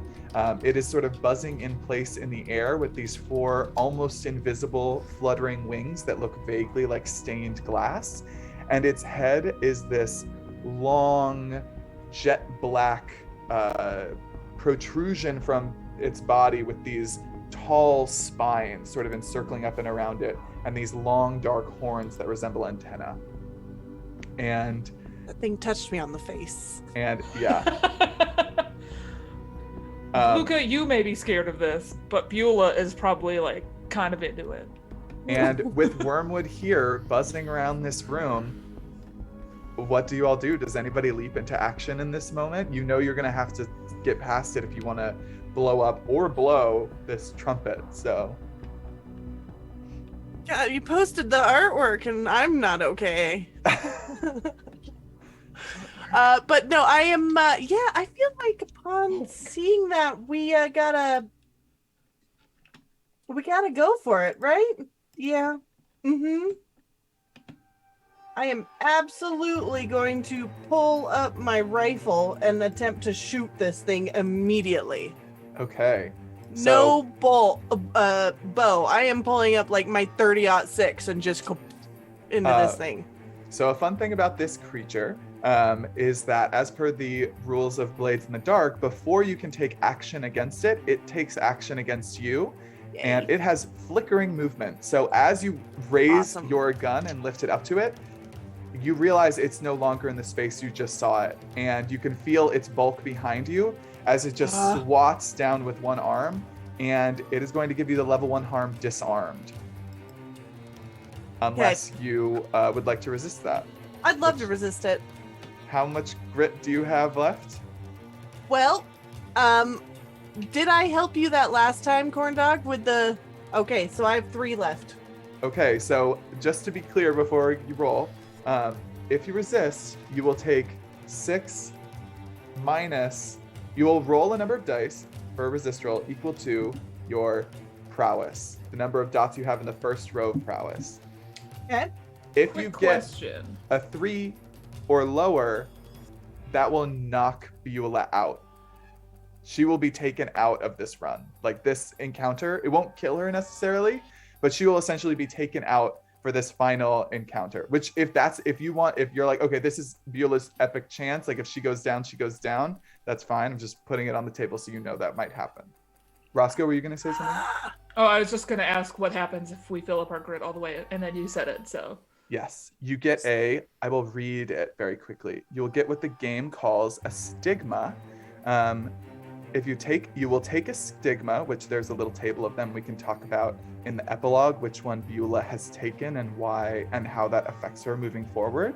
But essentially you take a stigma and you are taken out for the rest of the run. I mean, if there's So any time, yeah. the alternative is that I just take the harm. Yes. I will, this doesn't feel like the moment. This is not my moment. So Okay. I will take the harm. Okay, so with a level 1 harm of disarmed, your limbs have been jarred by the sudden sharp movement of this creature, which has knocked your weapons from your grasp, and you are going to have less effect, 1 step less effect on all of your rolls from here. Okay. Because of that level 1 harm. So, what do you do? You were going to attack it. Is that interrupted by this? Do you think somebody else goes now? Yeah, I feel like it would be interrupted for sure if I just got disarmed. So anyone else is able to act. I would like to attempt to shoot it as well. Okay, so seeing it like just move so quickly that you don't even see it actually move, it just sort of there and then somewhere else. You take that moment of opportunity of it knocking Beulah's arms down to shoot it. Yes. Does it also attack like at the start of my turn too, or no? No, it's Before the team attacks? It's basically like at the start of some sort of like engagement with it. It acts on has an initiative immediate 0. effect. Sort of, yeah. You consider it that way. It will do it more than once, but it won't do it like before every person's action. Cool. All right. Pew! Okay, I would go like ahead. to shoot it with my fine rifle. Okay, so go ahead and make a sling. 5. Okay. This is... sorry, I should have said this before. This is definitely desperate. You're in an enclosed space with a demon lord. And you have great effect because of your... you would normally have a limited effect against this creature. So you have standard effect here. So, what was your highest? A 5? 5. 5 in the Okay. two, but 5 was the highest. You do it, but there's a consequence. You suffer severe harm, a serious complication occurs, or you have reduced effect. So, I think you will suffer severe harm here. But first, why don't you tell me what it looks like as you fire off shots into Wormwood? What is Roscoe like? What is Roscoe's affect here? What is he doing? So since am I taking harm from it? You will Like, take would I harm resist? from Wormwood. Okay. Perfect. Excellent. I know what I'm about to do. Roscoe is just gonna shoot a simple shot at it, and then when it kind of like attacks back to cause that severe harm, Roscoe is going to use his special ability and laugh a little bit and be like, 2 can play at this game, demon. And he will expend my special armor to resist harm from combat, only to reappear in a location of your choosing with a 1d to your next action. Oh shit! What does that look like? Roscoe, as it like pierces in, I'm guessing it's like going with one of its leggies or something like that. Oh yeah, do you want me to tell you what the harm would have been? Yeah. So it was going to give you the level 3 harm amputated and remove both of your arms. So as it goes for both of the arms, as he's got his gun cocked, he'll just be like, "Dude can play at this game," and just kind of like shrugs a little bit and just disappears into smoke. Kind of hanging out in that like that theatrical moment of like, where the heck did this person just go? And is going to try to reappear next. Well, I get to reappear in a location of my choosing. I want to be right next to the horn so I can put my mouth on it and blow. Okay, you want to be like within the ring or on the opposite side. So it's like, imagine in the center of the room there's like this metal stand that goes up and it's a sort of circular. So it's, you could be in the middle of the circular ring of brass or on the opposite side of it. I would like to be as close to the mouthpiece as possible. Okay, so you're on the other side of the room now and leaning in to try to blow.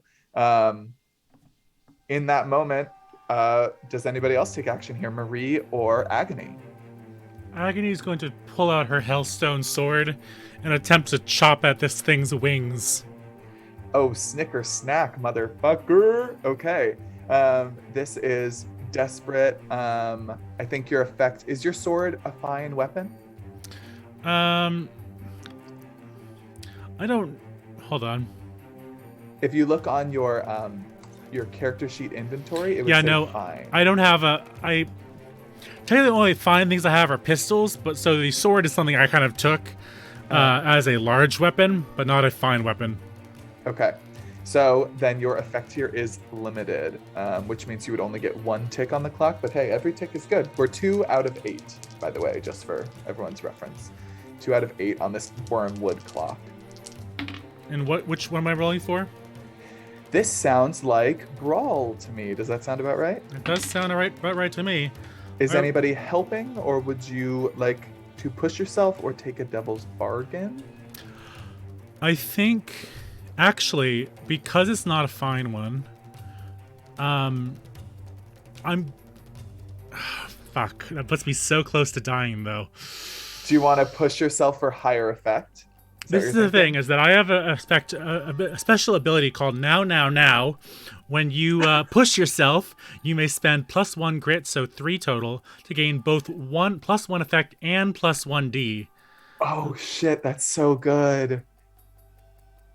But you know what? I didn't do that before I rolled, so I won't do it now. I already did roll a 6 and a 2, though. Okay. All right, cool. We can sit on that. Hopefully there'll be a good moment for that in a moment here. So 6 is just you do it. So go ahead and what does it look like as you get in a few really good strikes against Wormwood's wings, marking off one more segment of its clock? I would say that because it's only one segment, I didn't do it super well, or at least they're super strong. So she's gonna hack at one side of him, trying to get on a side of him as opposed to attacking straight up on him. But the kind of sickly green will kind of come back into the Hellstone sword as it tries to attack something of basically its own creation. Okay, awesome. Yeah, so you're able to get in these sort of blows against these stained glass wings, which crack a bit on impact, and Wormwood plants both of its feet on the ground and sort of turns over one shoulder to look at you, and you're able to stay out of its reach with your large sword, but it does say, "And they call me the buzzing insect." And Marie, is there something you're doing in this moment as Agony has captured Wormwood's attention without being harmed? Can I go for it with my special knife? Yeah, that sounds like a brawl to me. I think I have special armor. That was that second ability that I took. Should I burn that now or not? we'll see the result of the roll, and if you get hurt, you can burn the special armor to not get hurt instead. Okay. What do I Or roll? reduce the level of the harm by 1, depending on the armor you're talking about. But we can get there when we get there. We'll start with the roll. So that is a brawl, I think. This is a desperate roll with limited effect. Would you like to push yourself to increase your effect level or gain another dice? I would have to use my grit to push myself. I think you mark off 2 grit to push yourself. I can't do that. I mean, I can, but I only have 3. So, If you have 3 left, you could mark off 2 to push yourself if you want, and you still have 1. It wouldn't take Marie out necessarily. It just puts you at greater risk moving forward. This is the finale, but yeah. So you know what? I'll go ahead and push myself so that I can have 2 because I only have 1 right now. Okay. Do you want to increase your effect, which means you'll tick 1 more segment of the clock if you get a success or partial success, or do you Yes. want an extra dice to make it more likely that you actually get to mark off a segment of the clock? I'll get an extra dice. Okay. So, is anybody helping here? I think most people are in a position where it's pretty tricky for them to do that. Yeah, terms of I don't know that I'm in a very grit-worthy help position. I'm Okay. across the room, so I don't know what I would do to help. Okay. So go ahead and make your brawl roll. Are we allowed to do devil's bargains right now? You could do a devil's bargain instead of pushing yourself if you're interested in that, Janie. Would you Yes. like to hear devil's bargains? Yes. Okay. I'll let others go first if anyone has anything that leaps to mind. I don't know. Someone just lost their arms. I have no idea what. Almost what lost happened. their arms. Almost lost their Oh, arms. still, but They're like I have still no idea attached to what me, to baby. even come to the table with after that. I think my devil's bargain is that regardless of the outcome of the roll, Marie's sister, known in town as the Hellstone Oracle, is going to slide down that shaft and enter the crater as well. Do not know if she will help or harm. If there's none other suggestions, I'll take that one. Okay. All right. So you get your brawl and then plus an additional dice for the devil's bargain. Go ahead and roll. I got a 6 and a 2. A 6 and a 2. Oh my god, everyone's rolling great on these desperate rolls. Oh, also, if I made you roll a desperate, mark an experience in your barrel, in your gun barrel. I know that it's sort of a moot point because it's the finale, but we're playing the game. So 6 is you do it. So you are able to actually hurt Wormwood with your dagger. Why don't you describe what that looks like? Marie just takes the dagger out, like she stores it, like you can't see where she stores it. She just like pulls it out of her dress and runs for Wormwood and stabs him, and like this light sparkles come out from the knife or his dagger where she stabs him. So the dagger sort of hits in between these chitinous plates of its body, and you just wrench it, and you can hear this horrible crack, and it exposes a little bit of this meat of its actual body underneath the armor. And Yes. it reacts, its body arches, and then there's a soft whoop, and all of you see as the form of the Hellstone Oracle unfolds from her position where she just fell to the ground. And you can see a woman. Can you remind us what Marie's sister looked like before? Just like Marie, but It's her twin sister. yeah, her sister. Oh my god. Okay, as a woman who looked just like Marie pulls back a dark cowl, revealing hellstone emerging from her skin and has replaced her teeth and eyes, she begins to glide forward towards the Septum Tinnabulum, leaning down to blow, and she says, "For the Dark One, sister." Therese. I can't stop her. I'm right here. Can I pistol whip her in the face? Oh, yeah. I mean, weren't you also going to blow? Yeah. Like, as Okay. she, like, tries to But lean we are in, I'm doing like, this, I'm right not here. her. Okay. Just gonna take the butt of my rifle and That bop her in the face. sounds like a brawl to me. Go ahead and let's see. This is a this is risky, not desperate. And this is, I think, a standard effect. And you're just trying to literally just smack her. Oh, standard, but elevated to great because you have a fine pistol, right? Yes. Okay. So would you like to push yourself? Wondering if there's a devil's bargain available for me as well. Oh, yeah, okay. I've got an easy one. Devil's Bargain is, regardless of whether you succeed or not, on contact, Hellstone will also start to push from and emerge from your skin and inside your mouth. Yeah, I was gonna say the same thing. Upon like hitting her, you're gonna get that hellstone like embedded into your skin, and it's just gonna spread from there. Yeah, I'll take it. Okay, so go ahead and add a dice and go ahead and roll. 5. A 5. Okay.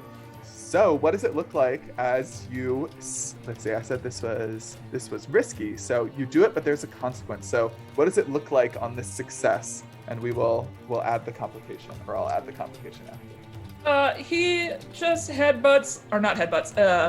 uses the butt of his rifle to just bash in the face that's going for the mouthpiece, because he is directly in that same space and is like, what the fuck?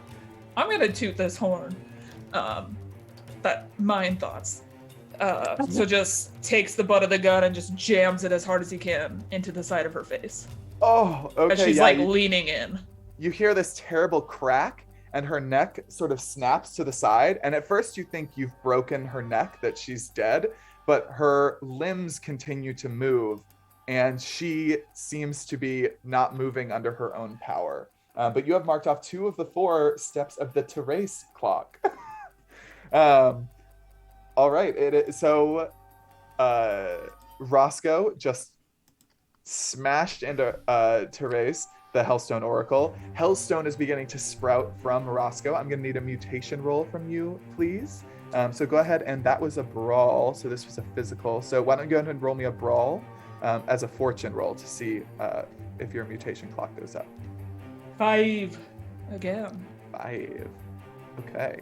So with 5, you get 1 more tick on your mutation clock. This is my first tick. This is your first tick. So yeah, the Hellstone is starting to spread across Roscoe's skin. You can feel it pushing in from the roof of your mouth, blood pooling on your tongue. And I think that can stand as the complication here to keep things snappy. So Agony or Beulah, given everything that has just happened, do either of you have something in mind for how you'd like to act next? At this point, I think Beulah's just trying to slink her way over and position herself next to this horn, because it seems like that's the contention here, and she wants to make sure that it's blown, but like by one of us, you know? Okay. That sounds like probably a prowl, like you're trying to like make your way across through this small, tightly knit battlefield to get to and blow that trumpet. Yes, I shall roll a prowl. My highest was oh, a wait, 5. sorry. Okay. I was going to run through so that you knew what the circumstances were going in. So Okay. this is definitely desperate. There's a lot going on in this very small space. I think you have standard effect. Do you want to push yourself or take a devil's bargain? No. Okay. All right. So what was your roll? Remind me. A 5. A 5. Okay. So you do it, but there is a consequence. You suffer severe harm, a serious complication occurs, or you have reduced effect. So you make your way to this horn and blow on one of these 7 mouthpieces, right? Yeah, if it looks like Roscoe's going, then I'm gonna go too. Okay. Now that Roscoe's taking out this crystalline bitch. There are 7 mouthpieces? There are 7 mouthpieces, yeah. Do we need 7 people to 2? It's the Septum Fuck her up. Tinnabulum. Yeah. Well, we'll see what happens with this first one. So, the way these mouthpieces work is Beulah, you affix your mouth to it and blow, and you can feel your being become attuned to this instrument. Has Beulah ever played a trumpet before? No. No, but suddenly you know exactly how to pitch your voice, how to use your tongue, how exactly to literally play this instrument in a way you have never felt before. And the song of your soul rolls forth from the trumpet and begins to shake the earth. What does the song of Beulah's very essence sound like? Like a banshee wail. Oh, sick. So what happens is that causes so when you blow the trumpet, you get to make a what is it called? You get to make a reduce or increase doom roll based on whether you think the Song of Beulah's soul pushes the world closer to the apocalypse or farther from it. Oh, it's pushing it closer. I'm so sorry. Okay, so this is going to be an increased doom roll. Let's see, what would be the most appropriate action for playing this song? It is a tune, yeah. So go ahead and make me a risky attune with a great effect.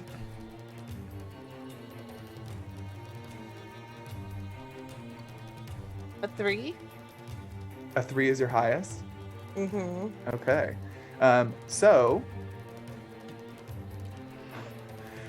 it actually decreases doom by 1. I mean, all right. So why is that? Why is it that your song in Solitude actually pulls the world back further? Is that Beulah actually isn't as nihilistic as she seems? Maybe there's a part It's of more, her. listen, she comes off apathetic, but she genuinely, like, she may cry out against these people always vying for control and coming along searching for their fortune, ripping apart this land.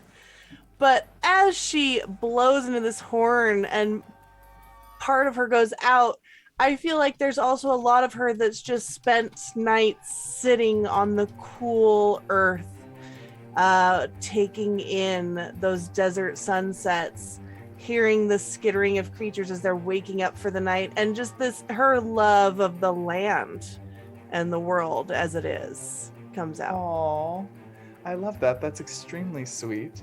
And this song just reverberates through the entire room.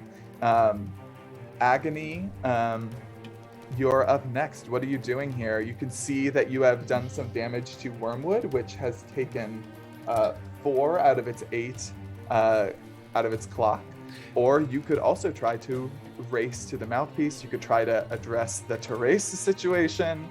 I think what makes sense right now is that she's going to throw the sword aside, seeing that it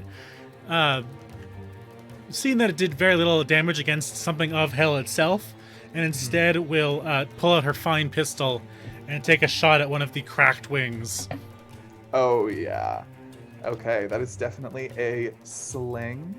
Let's see, this is desperate. You're up against Wormwood with a limited effect, but your weapon raises it to standard because it is a fine weapon. Okay, I'm going to use my now move that Beulah has decided that she is going to blow the horn. That's something that Agony does not want. She's going to attempt to defeat this thing as soon as possible so she can prevent whatever's going to happen next. Okay. So I have 1 sling. I'm getting +1 dice for that, for pushing myself. And I'm taking 3 grit to also add +1 effect. So it should be, I believe, great effect. Yeah, you're at great effect now. This is desperate. Great. Go for it. A 6 and a 4. A 6. Okay, so you do it. That is 3 more ticks on Wormwood's clock, leaving only 1 segment remaining. What does this look like? I think if this is so much on the clock, it makes sense that, like, one of his wings will probably shatter. Oh, and or one or two of them, so like he only has wings on one side of his body now, and he'll brace himself against the ground, probably look back at Agony, but Agony is just stone faced with gun both hands, shooting at this monster, and she is probably without even realizing it screaming at Beulah to stop. Not that she can control what she's doing right now. Okay, excellent. Yeah, and again, just like last time, like you are staying out of this creature's grip. You have seen how vicious those claws are when it got too close to Roscoe. Although Roscoe was able to escape, you could see the glint of its claws. And yeah, its wings are shattering. There's glass falling to the ground. There's the high-pitched banshee wail of Beulah's song that is reverberating through the earth. The crater is shaking. Roscoe, what do you do? I'm gonna put my mouth on one of these mouthpieces Okay. and blow it. Sorry, Agony. And boom, boom, boom, boom. Okay, that is a attune roll. This is a risky, great attune. Would you like to push yourself? Accept a devil's bargain? I don't think, unfortunately, I don't think you can, unless I hear a very convincing argument for help. I don't think that is going to work here. Is there a devil's bargain you would have for me? I think my devil's bargain is pretty simple, which is that in order to, in getting to the mouthpiece and sort of taking the time to blow and do so, Therese will also be able to get to a mouthpiece without you sort of actively preventing her from doing so. Although she's been wounded, she's not taken out yet. I don't want her to do that. So Okay. I get my plus 1d6 for this roll, which means I get literally 1d6. 1d6. Okay. I don't want her to put her mouth on this instrument. I'm gonna box her out, just like in basketball. Yes, sports. What was that? It's a Oh one. no. No, It's no, a no. one. So, was Roscoe attempting to reduce or increase doom? He was attempting to reduce it. Reduce it. So, how We're a does great team. I have a two-part question for you. What is the sound of Roscoe's soul, and how does that push the world closer to damnation? I don't As want the to push doom the world increases by one. closer. The sound of Roscoe's soul is soft but low. It's just, My buffalo boy. yep, just low. Like the kind of music that you listen to like fall asleep at night that's just there to make noise, but not necessarily something that's particularly melodic or something that would like keep you interested. It's just low and slow and quiet. Very sweet. Too and bad it's bringing around the end of the world. Yeah.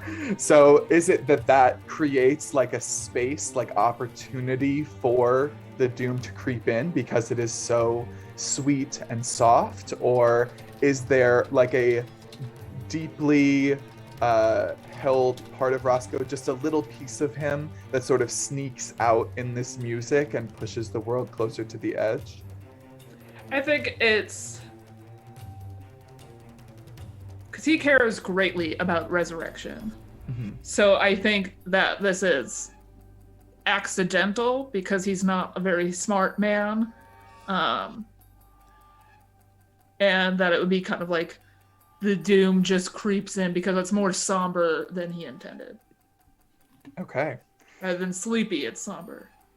And so there is these two songs in concert now, echoing and shaking this crater. Roscoe and Beulah both mouth on this instrument and blowing, and it is Marie Marie, what do? You see your sister crumpled on the floor, struck by a pistol, still sort of moving unnaturally with what seems maybe her neck broken. You see Agony locked in dire combat with a ghastly locust demon. What do you do? So is there a way to destroy the trumpet? You could certainly try to destroy one of the mouthpieces, which would act also as a reduce doom roll. Is that what Marie is going to try to do? Try to just destroy one of these mouthpieces? Okay, how does she do that?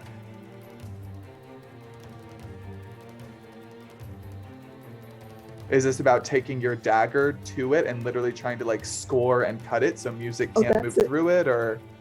Yes, she's gonna take the dagger and just kind of like try to destroy it with the dagger. Okay, just making it so like air cannot pass through in the way that it's supposed to.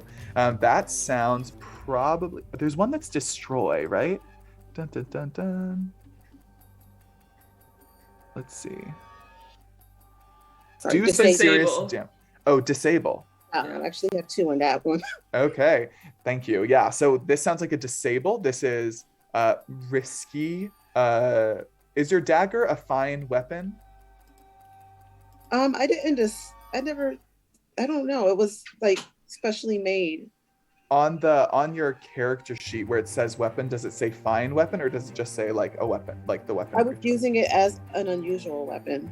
Unusual weapon. Okay, so it's unusual, not fine. All right, so this is a risky standard effect for disable. Would you like to push yourself, or are you interested in hearing Devil's Bargains? Can I hear Devil's Bargains? Does anybody have anything? She's trying to chop off one of the trumpet pieces. But Yes. with a knife? Well, I was thinking of it more as like score, because if you score the head of a trumpet, then air can't flow through the whole instrument. Does that David is make not sense? cutting it off. It Yeah. like puts it. Yeah, like putting breaks it. just enough like nicks and cuts in it that it can't play like it's supposed to. Ooh, my poor microphone. Well, I have one that's sort of like atmospheric, epic climax flavor, which is regardless of the outcome, this crater begins to swarm with ghost scorpions. Ah! Has We Therese fix made it to die down here. Has Therese made it Uh-huh. to the trumpet yet? She has not, no. I was just gonna say that she gets, as you're trying to break this one, she gets a chance to blow. Oh, like 2 sisters on opposite sides, one cutting it while the other twin blows the instrument. That would be pretty great. Do you like either of those, Janie? I like the 2 sisters idea. Yeah, I love that too. It's fun. It's a fun little parallel. Okay, so go ahead and take your extra dice for that and roll your disable.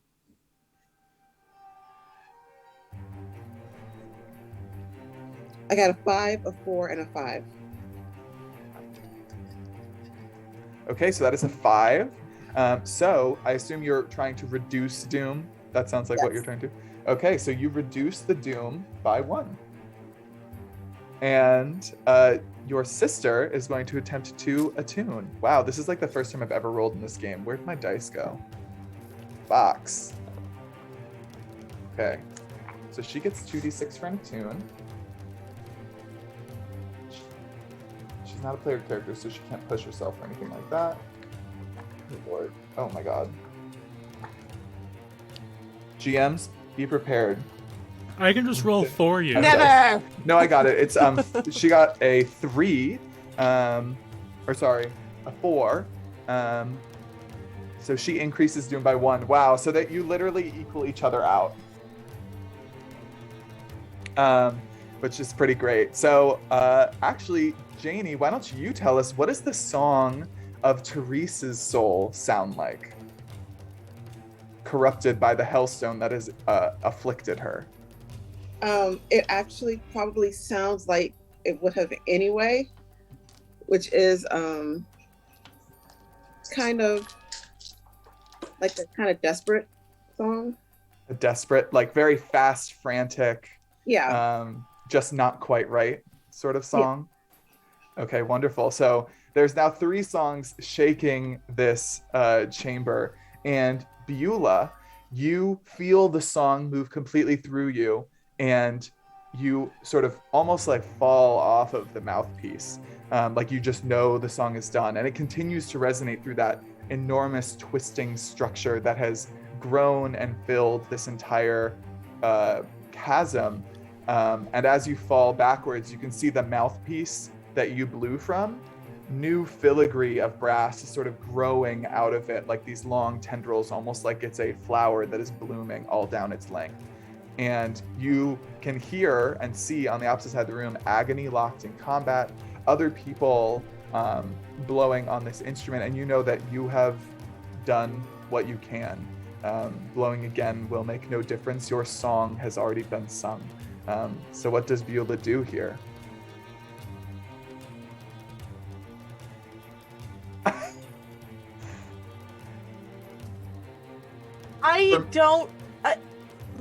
My song has been sung. I would say there's like 7 mouthpieces, so my idea was to go to the next one, you know, and like, but I think I am going to look at Agony and just say, would you like to trade places? I'm gonna run up to Agony and try and just like pull out my knife and like my big hunting knife and hold my spirit bane in the other hand and try and like get this creature off of Agony. Yeah, for me, this moment is very much about like the relationship between Beulah and Agony. Like, what does that look like? Agony, do you have an idea of how you're responding to that before we make the roll here? She doesn't want to change places because she wants to see this thing downed. And so she won't move to get out of the way for Beulah, but she won't she wants Beulah to come help her, but she's still unsure of what to do about the trumpets. Yeah. I'd say if I will just help to you. put this into a look, I feel like she looks at Beulah with just a pleading, helpful look in her eyes. Oh, okay. I'm here. Beulah, this sounds like a brawl to me, probably. Yeah. Okay. So I guess just 1 dice because I got no dots. This is if you've got no dice, then it's 2 dice. If I'm using my hunting knife, can I use hunt? Let me read hunt. Hunt a target, gather information about its location and whereabouts, find a trail, attack with precision. Oh! Do some serious damage by hitting exactly the right spot. Is that how you think this? Yes. Yes, please. Okay. So this is desperate, standard. Or, I'm sorry, desperate. Are you attacking the area that was exposed by Marie previously? Because I think that would potentially be standard, whereas just attacking its normal or by the be... shattered wings, you know, if there's something like that. Like, this creature has been hurt, so if there's any sort of weakness, I've got my hunting knife and I am just going in for the kill, hopefully, or at least maim. I have 2 dots in hunt, so I just roll 2 dice, correct? 2 dice, unless you want to push yourself or are interested in a devil's bargain. I'm trying to think. I don't know what I don't know. I would have here. I don't know. I will go like Monkey Echo says. I will go for the demon's heart.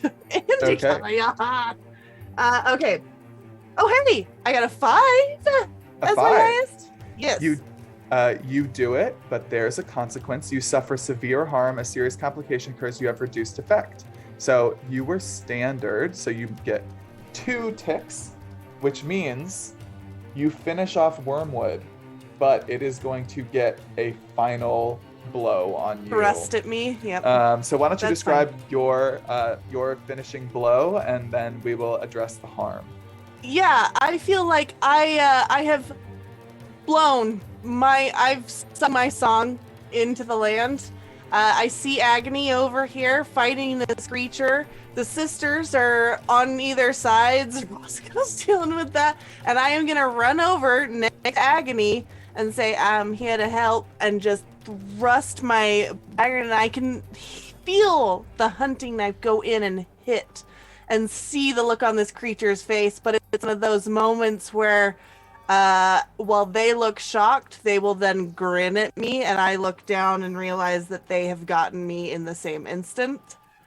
And they've like thrust one of their many arms into my gut as well.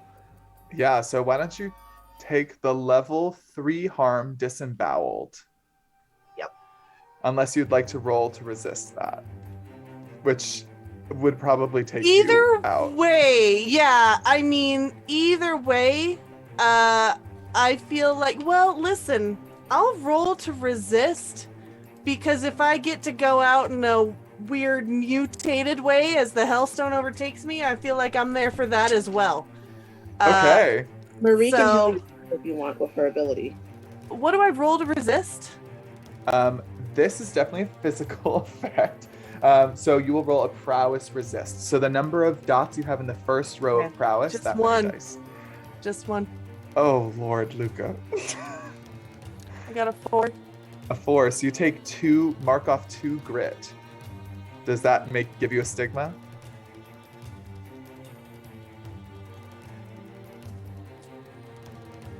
I have 1 grit left. Oh my God. So what does it look like? How do you actually avoid this blow? Because it was going to disembowel you, take you I apart. have been licking Hellstone this whole time, and I feel like as his hand is like in my gut, and you will see my entire gut as I'm bleeding out.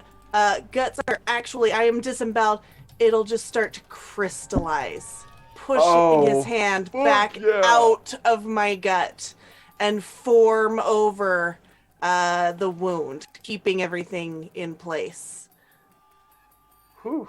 Yeah, that is epic. And Wormwood in this moment has fallen, collapsed against the wall of this chamber, its body beginning to crack, emitting one final buzz as it breaks apart. And Agony, finally free from your toe-to-toe battle with this demon lord, having brought it to its knees with the help of your companions. What do you do? Agony will crawl out from underneath this thing and rush to see if Beulah's okay. Watching as it kind of coalesces over herself again. What have you done? I helped you. But are we any closer to the end of the world? That, I believe, is still being played out. Agony looks over at the trumpets and I believe it's 3 of them have been blown so far. 4 of them have been blown. Marie, Therese, Roscoe, and Beulah, leaving 3 unblown. Well, The Marie, ones that are being blown, you can see those sort of filigreed elements emerging from them, and it seems that they have sort of, once a song has been played on them, they are changing such that music will no longer flow through them. did Marie do that to the filigree after she? Yes. Okay. Oh no, yours is chipped. Sorry, yours you've sort of wrecked and prevented from being blown. So there are basically 3 intact ones left. Agony. Beulah, you must know I don't want to blow that horn. My life has been spent in hell, and I do not want to follow in the footsteps of my cursed mother.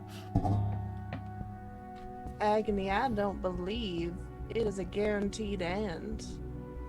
I felt a sense of peace when I blew. Do you trust your own self? I don't know what that would even be like. Trusting myself. There is only one way to find out, Agony.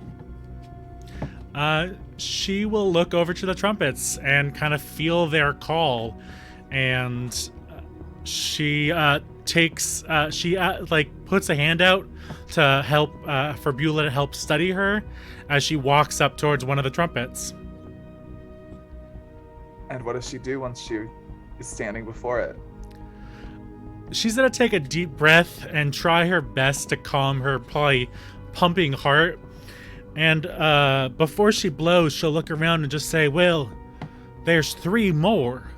Who exactly can we trust to blow the other 2? We can destroy I them. expect someone will be along. We should just destroy them. Now, what good would that do? GM, can Agony hear or smell anyone coming? Good question. So, did you hear that laugh from the DM? You do smell something.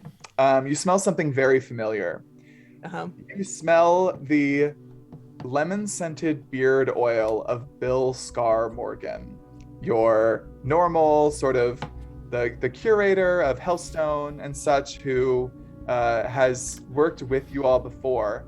And in this moment, you suddenly recognize that he's followed you here, having been denied his prize, because originally you were supposed to get it for him to sell, and you were going to split the profits.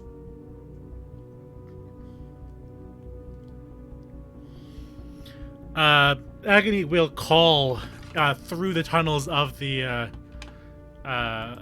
cavern as he joins them. And What just do you say? I can smell you, Bill. Get your ass down here. And as Bill pushes down, ducks down, and emerges from one of the side tunnels, you can see that around his neck, hanging loosely there like a necktie, is a severed hangman's noose. And you recall the rumors that the third rider who joined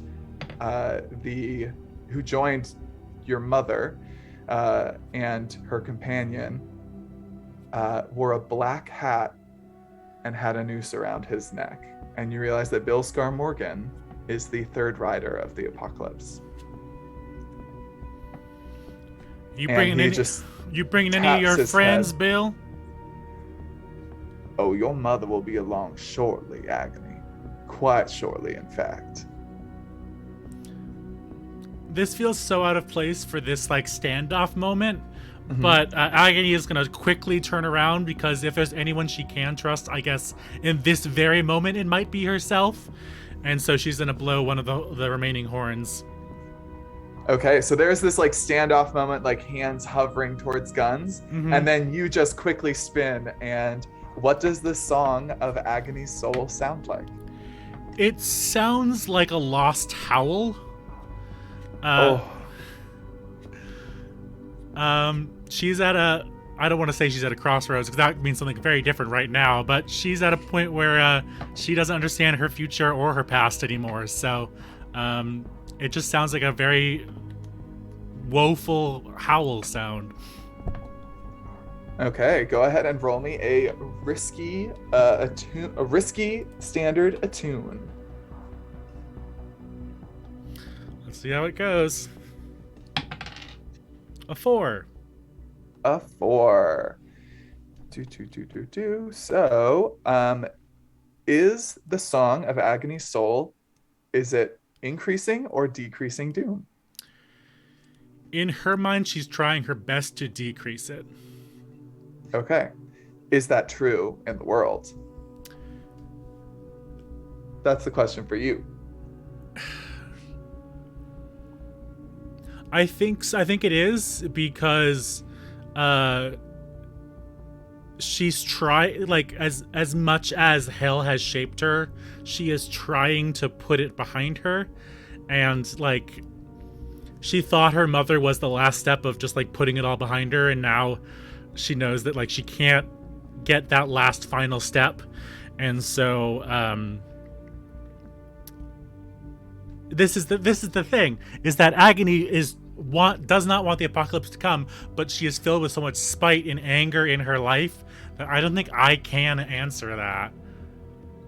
Do you see what I mean? Okay. Do you want to literally roll a dice, and if it's odd, it's reduce, and if it's even, it's increase? Why not? It's a 6. Okay, even. So Doom does increase by 1. And as that song is added to the chorus and the crater continues to shake and rock, Bill sort of tips his hat again and looks around, and all of you feel the world begin to spin upside down. What do you do? This is we're now sort of back open table. Those of you who were sort of working on a mouthpiece or cut one have all finished what you are doing, and you can tell something has happened with a critical mass of the trumpets of the mouthpieces being played. Can Marie attack Bill? Yeah, absolutely. Is that people? yeah, we're in attack mode. Go ahead and make me a. What is your goal here? To hurt Bill? Or to get him away? Or to, like, what is Marie thinking here? Like, what's the objective? It's a horseman. She's got to stop it. Okay. Go ahead. That is a brawl. This is definitely desperate. He's a horseman. Very powerful, magically speaking. So this is desperate, limited, a limited effect, brawl. Are you pushing yourself? I don't know if you even can anymore. I don't think I didn't work it out. I'll just do just a straight brawl roll. Okay, yeah. Go ahead and make your brawl roll.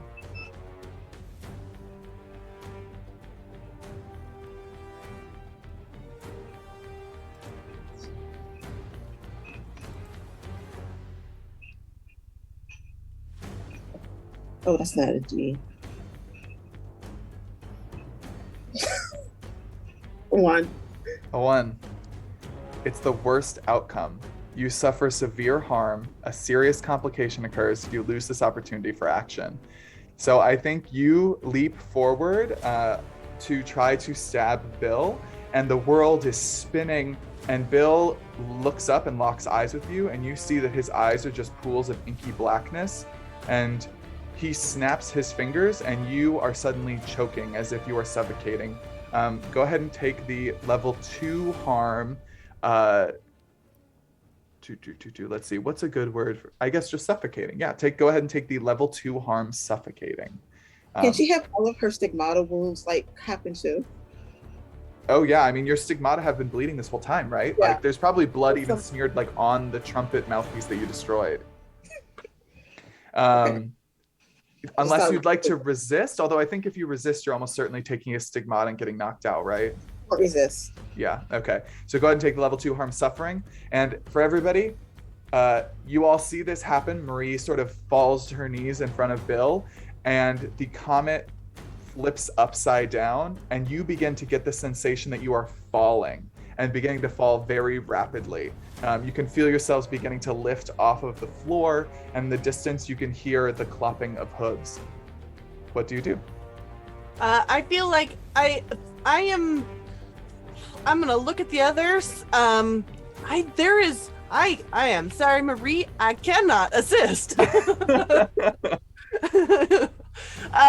like I feel like I'm gonna try and like scurry up a tunnel really quick to try and peek outside of this meteorite to see where we are. Yeah. So you sort of, with the light suspension of gravity that is happening, grab a hold of one of these tunnels and scurry up through it. And at first you can't tell, you think maybe somehow the meteor is burrowing deeper into the ground. And as you crawl to the edge and just see darkness, you realize that the meteor is now falling through the dark pitch black skies above Resurrection, and it is falling towards town, towards the county.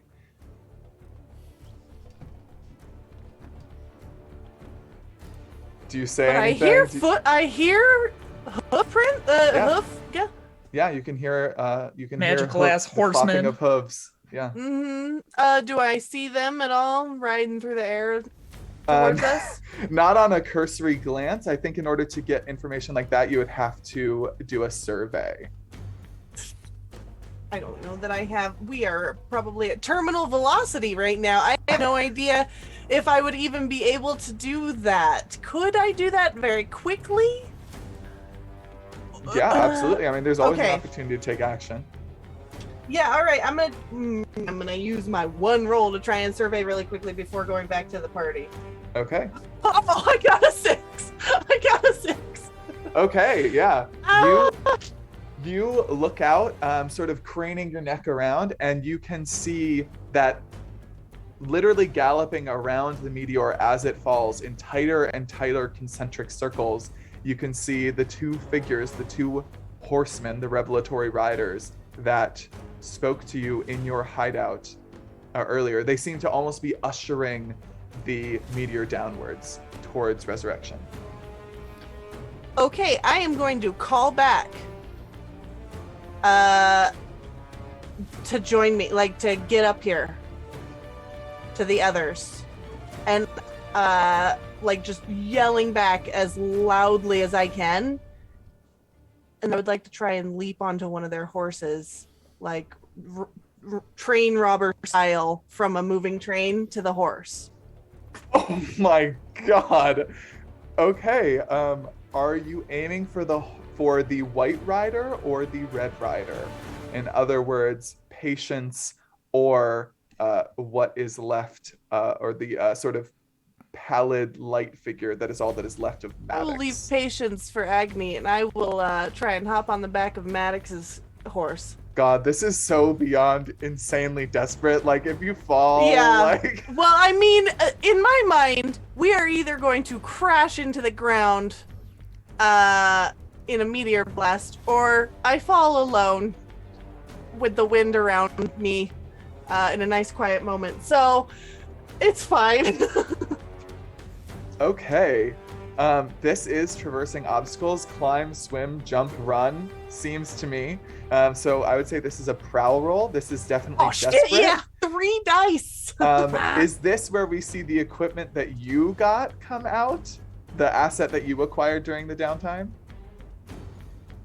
Because that would be something that would increase your effect here, potentially. If you want to hold on to it, that's fine. I don't know how much there is left to go with the meteor hurtling towards resurrection. I don't know that I don't have anything prepared, so I'm just gonna go for it.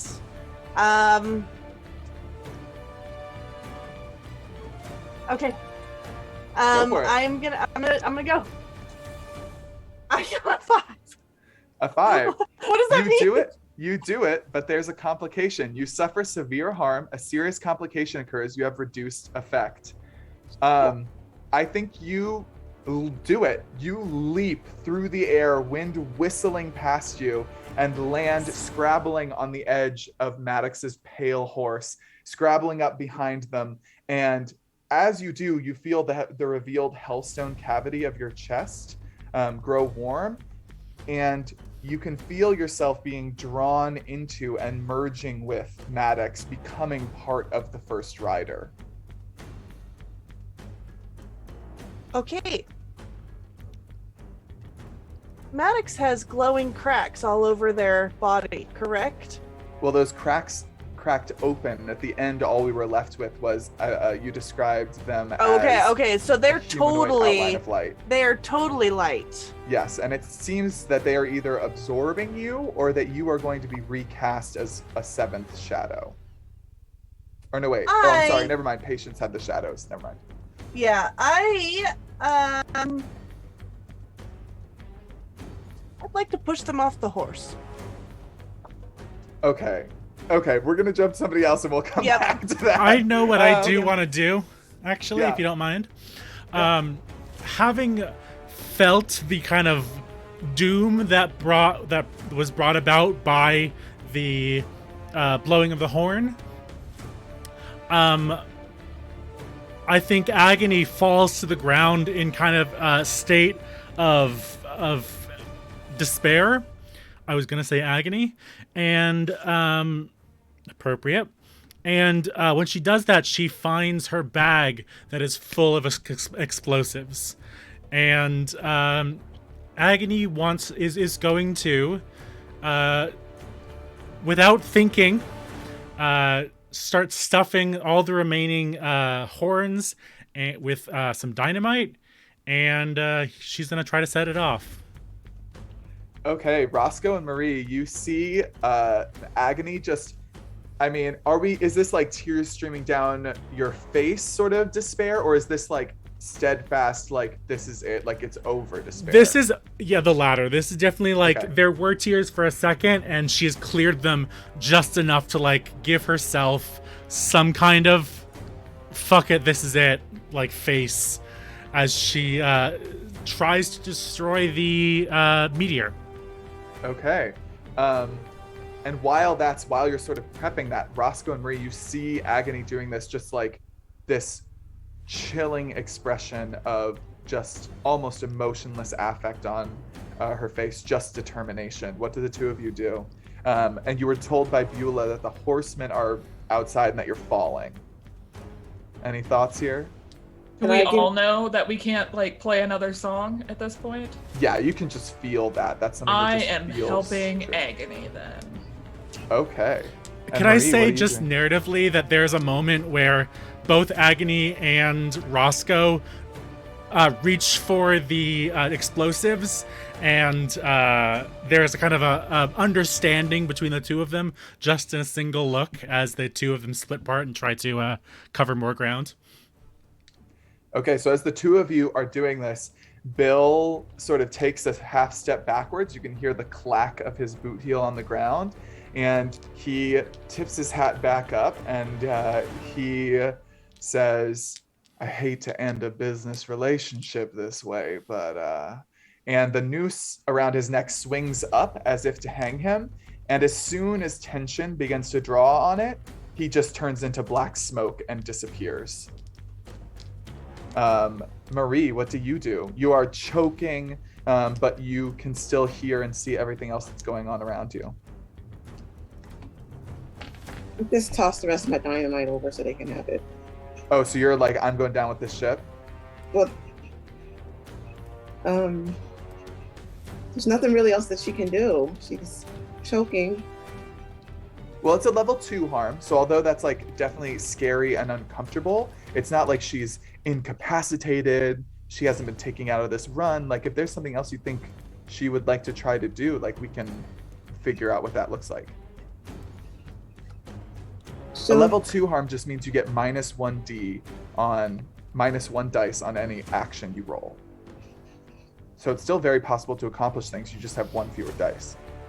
can she will give the dynamite over, and I don't think this will work at all. There's one more horse rider, right? Sorry? There was one more person, one more horse, and one more horse. Yeah, but One they're more rider. outside right Oh, now. yeah. They're outside. Would you like to try to crawl out and, like, get onto Patience? Like, jump onto Patience the way that Beulah jumped to Maddox? Yeah. Do it. Okay. Take that horse for yourself. you Fuck see these horsemen. You see Roscoe and Agony just stuffing dynamite into this ring of brass that has blossomed, and you just sort of crawl up and out, wait for the moment, and then you are going to try to leap to Patience's horse. I believe we said that was a prowl before. This is definitely desperate with a limited effect. This is desperate with the limited effect. And it's prowl. So would you like a devil's bargain, or do you Why want to not? Okay. My thought was that regardless of the outcome, as Marie leaps, she realizes there is a 4th horse waiting for her. a horse-like death, and that she realizes she's the last rider. So it's like an either accepting or rejecting of her ultimate fate. Okay, yeah, that's a good one. I like that one. Okay. So go ahead and add a dice, and then because you are injured, you remove 1 dice. What does that leave you with for Prowl? 1. So 1d6. Go for it. What would happen if I didn't have it? Because I only have 1 in Prowl. What do you mean? If I had a dice removed, would it just be an auto fail? No, you'd roll 2 dice and take the lower. Oh, It's like disadvantage, sort of, when you have 0d. I got 4. A 4. You do it, but there's a consequence. So what does this scene look like? We see Marie leap to this horse and then see the 4th horse. She's going to try to avoid the 4th horse, obviously. Mm-hmm. But you come up with the consequence, right? I do, but this is the finale, so I'm open to, like, you know, if you are interested in the complication being something specific, I'd be happy to hear it. The complication or the harm. I think she will kind of half land on the 4th horse. Mm-hmm. Not completely. And yeah, like 1 leg lands in the saddle, Mm-hmm. and she's kind of like dragging along. Okay. So almost like her fate hasn't let go of her, even if she maybe doesn't want it. Okay. Yeah, so we see Marie being pulled away by the 4th horse. We see Beulah wrestling and shoving with Maddox to try to shove them off the horse and assert control of its supernatural power. And we see Agony and Roscoe stuffing dynamite in and around this trumpet, this 7 mouthpieces of the Septum Tinnabulum. And the 2 of you, what does this look like as the 2 of you are stuffing this? Is this like both of you are like assuming you're going to die, and so you want to destroy this before you do? This is the final moment, I think, here before our epilogue. So what does this look like? Is there a conversation the 2 of you have in this last moment? I think Agony will attempt. I'll let Corn Dog say actually first. Yeah. Because Proper mentioned something in chat, but Roscoe doesn't know what the fuck that's about. So Roscoe is of the mind that this is what he needs to do to save Resurrection. Mm-hmm. He is just... That's been his goal this whole time. Whether it was to bring about happy trumpet sounds or to be the one to destroy it. So he is giving it his all, does not care about consequences to his own life if it can help save the people of Resurrection. That's basically exactly what Agony is thinking, is that she is stone-faced to any... she doesn't care if there's consequences to this. If she dies, she dies, but she's hoping that this might be a last-ditch effort to destroy the meteor before it destroys town. Okay. So the 2 of you... So this is just like both of you are like, we're going to save Resurrection. Like this is it. Okay. So the 2 of you You're lighting all of the dynamite, by the way. Not just like what we're shoving in the trumpets. Like I'm just gonna anything we can't shove in places. Yeah, we're exactly. Just gonna like yeet stuff down a tunnel. Gonna just continue whipping this dynamite out, giving us like that 10-second wick countdown time. Yep. Okay.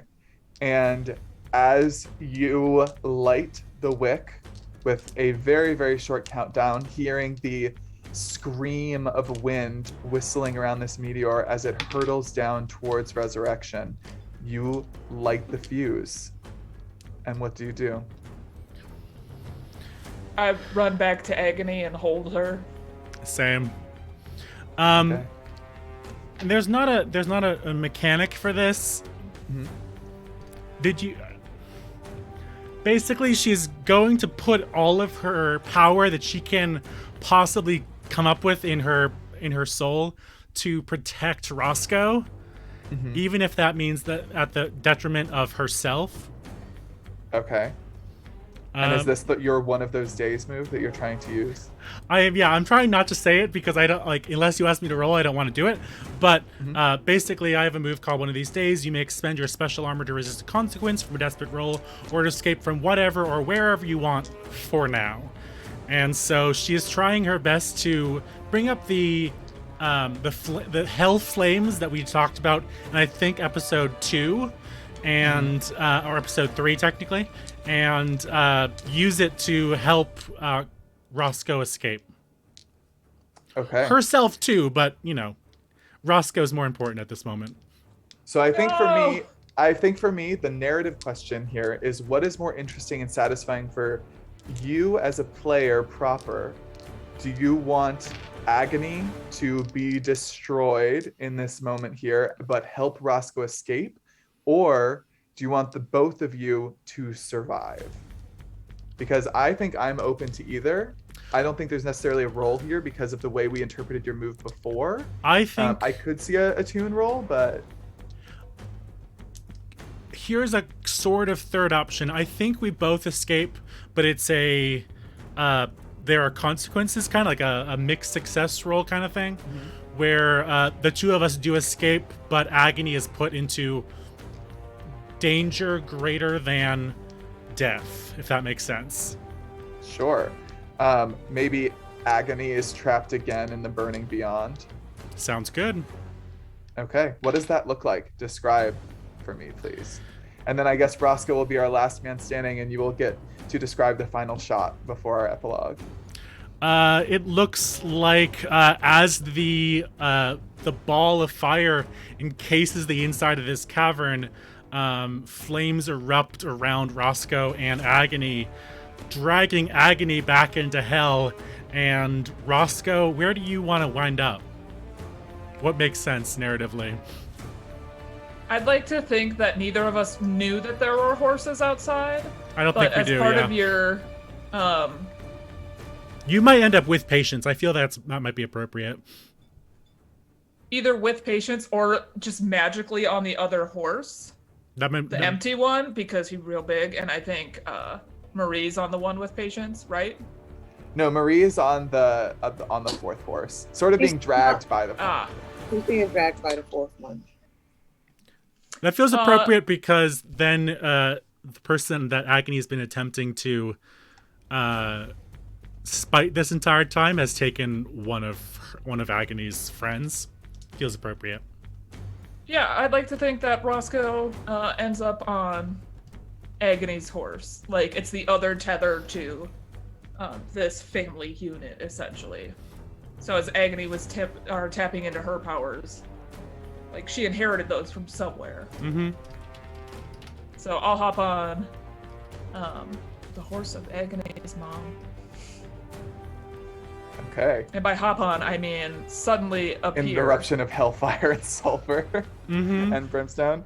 Okay. So Roscoe, you appear in an eruption of hellfire and brimstone behind Patience, who immediately sort of twists to look at you and struggling, and the two of you engage in sort of a conflict back the horse. Yeah. We see Maddox and Beulah wrestling for control of the first horse, and Marie being dragged a little bit by hers.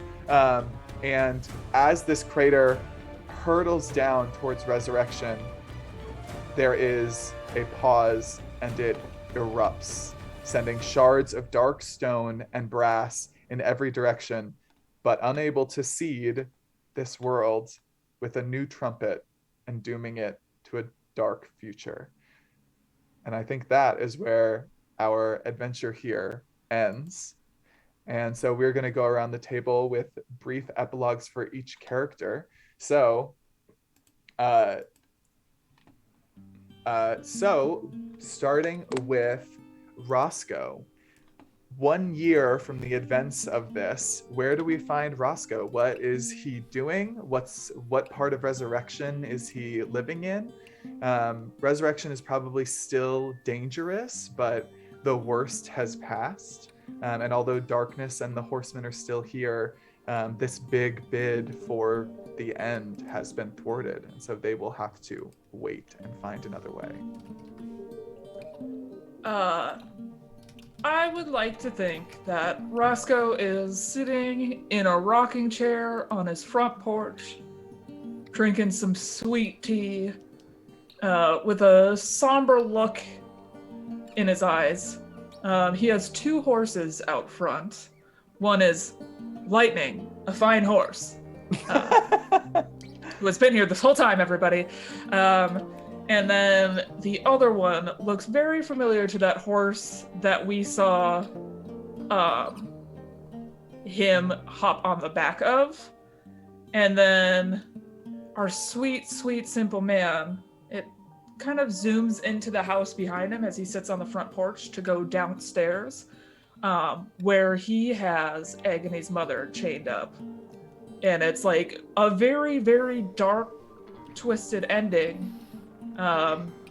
And as it zooms back out for one more shot of him, you just see him spit, and there's like a bunch of hellstone that hits the dirt next to him. And sitting there, the spit, holding his mug of tea, the sun rises in Resurrection for the first time in more than a year. And Marie, where do we find Marie 1 year from the end of this campaign? Does she have to stay in Resurrection? No, this can be whatever you think she would do in the wake of these events. And one more question. Can she kill the horse? Yeah, is that what we see? Like that the horse has been like killed and Well, yeah, what happens, like she will she kills the horse, like she takes out that dagger, that special dagger, and she's like praying as she does it. And I said I was going to do it, so I'm going to do it. Her dress like lights up really, really super bright. I'm like sorry, this. her what? Her dress. Oh my god, I thought you said breast. I'm No. so sorry. Okay. Her dress lights up.